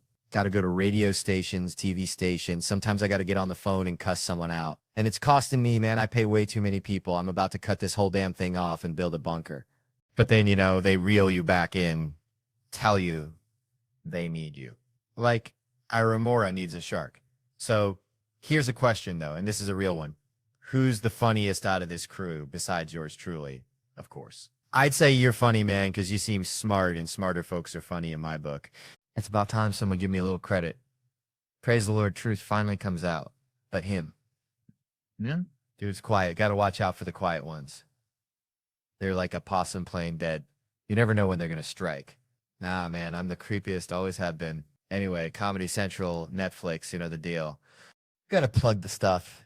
Y'all been a good crowd, evened out the balance of my show, met my black people quota for the year. But remember, Kevin and the other black guys, we bleed it. Anyway, you can see us on tour at Kevin Hart Nation. Joey, what's up, man? And hey, since we're at the end of this thing, I'm going to go walk up this staircase on my set that I've never walked up before. Hit that subscribe button for more of this nonsense, y'all. And remember, always check behind you. You never know what kind of craziness is lurking around the corner. It's probably a chihuahua named Napoleon or Kevin Hart or something equally terrifying. Man, this year's been like one long slip and slide fueled by lukewarm natty light and regret, you know. Went to this joint last felt like walking into a therapy session disguised as happy hour, some fella nursing a blue moon, 2 orange slices dangling like sad little Christmas ornaments. And I'm thinking, buddy, you ain't got a problem. You got a brunch order. I'm chasing the dragon with Hennessy, talking to this Kroger employee. Guy sounds like he's fighting off existential dread between aisle 5 and the frozen pizzas. And I picture him answering the phone, some lady yelling about a busted can opener, and he's got to be like, hold on, ma'am. Let me just snort a line and crack open a blue moon because Kroger's testing my will to live today. But hey, ain't we all in customer service in some way? A doctor's just selling you a few more laps on the carousel. I'm here slinging jokes like day-old donuts. And even that raccoon rummaging through your trash is providing a service. Just a real niche market, see? We're all just trying to keep the lights on. One awkward human interaction and questionable beverage at a time.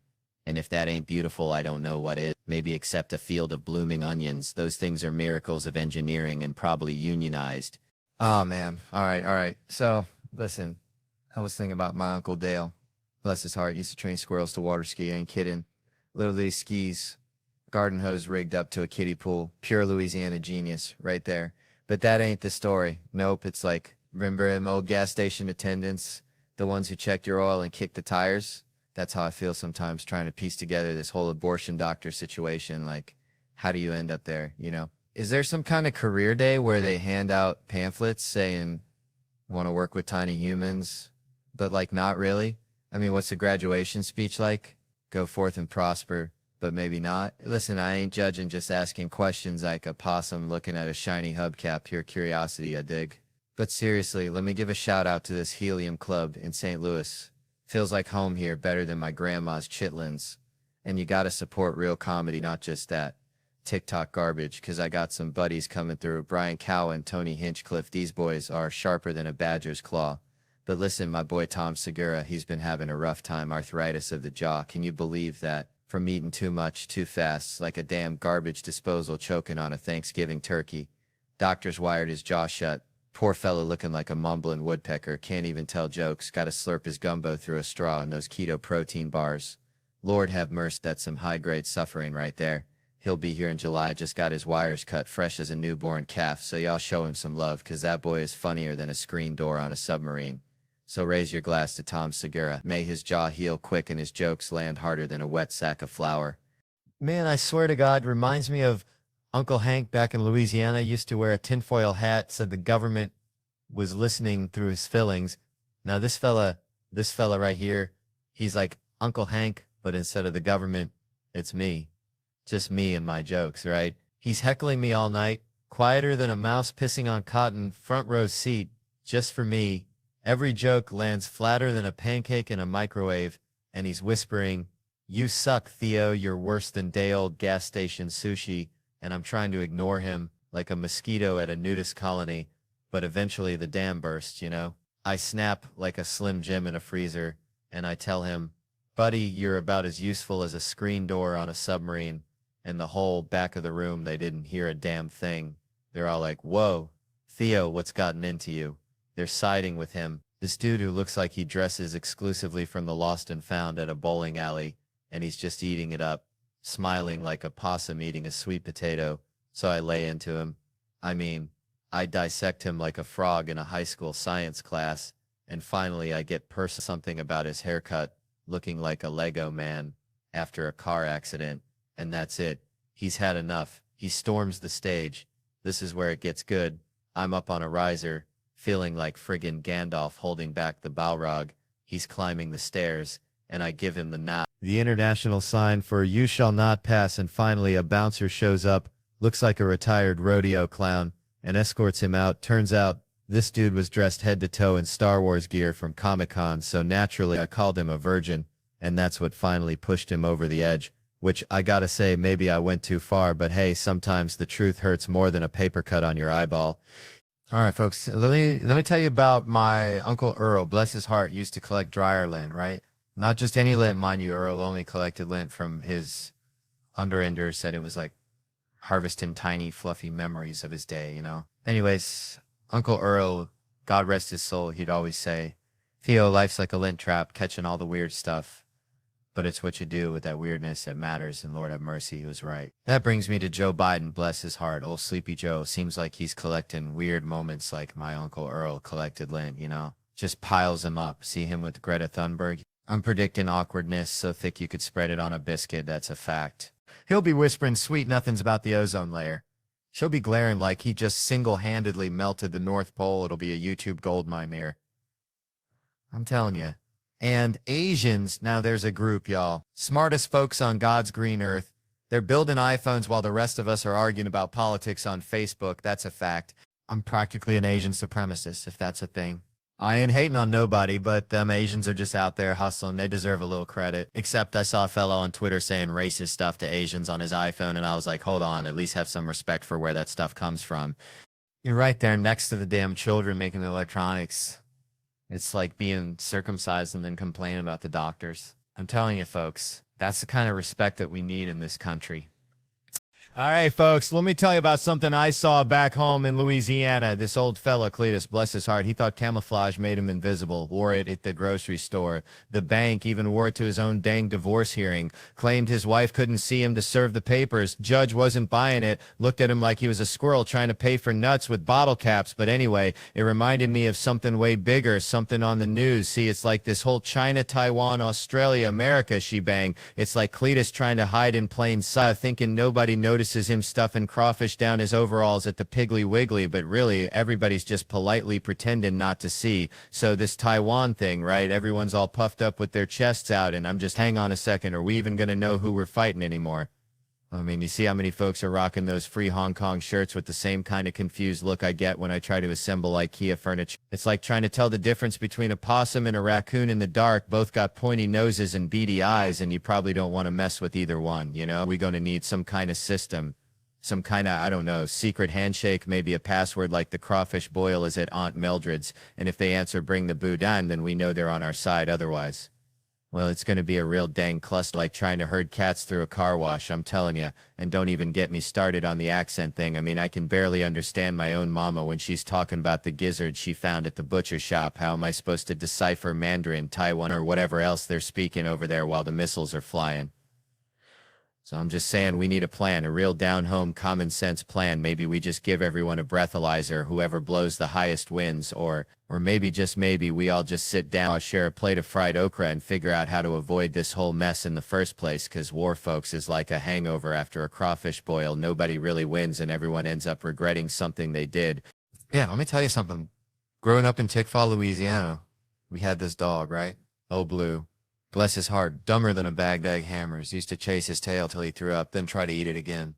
But Blue, he had this one trick, seeing a car coming a mile away like he had radar or something. Reminds me of my girlfriend in true crime, I swear. She's obsessed with serial killers like Blue was with his own rear end. I mean, her Netflix queue is just a parade of Manson, Bundy, Dahmer. It's like a horror movie marathon every night. It's nuns getting off, hookers disappearing, kids. Well, you get the picture. Then she watches Great British Baking Show after like a palate cleanser after a feast of darkness, which I find so goddamn terrifying.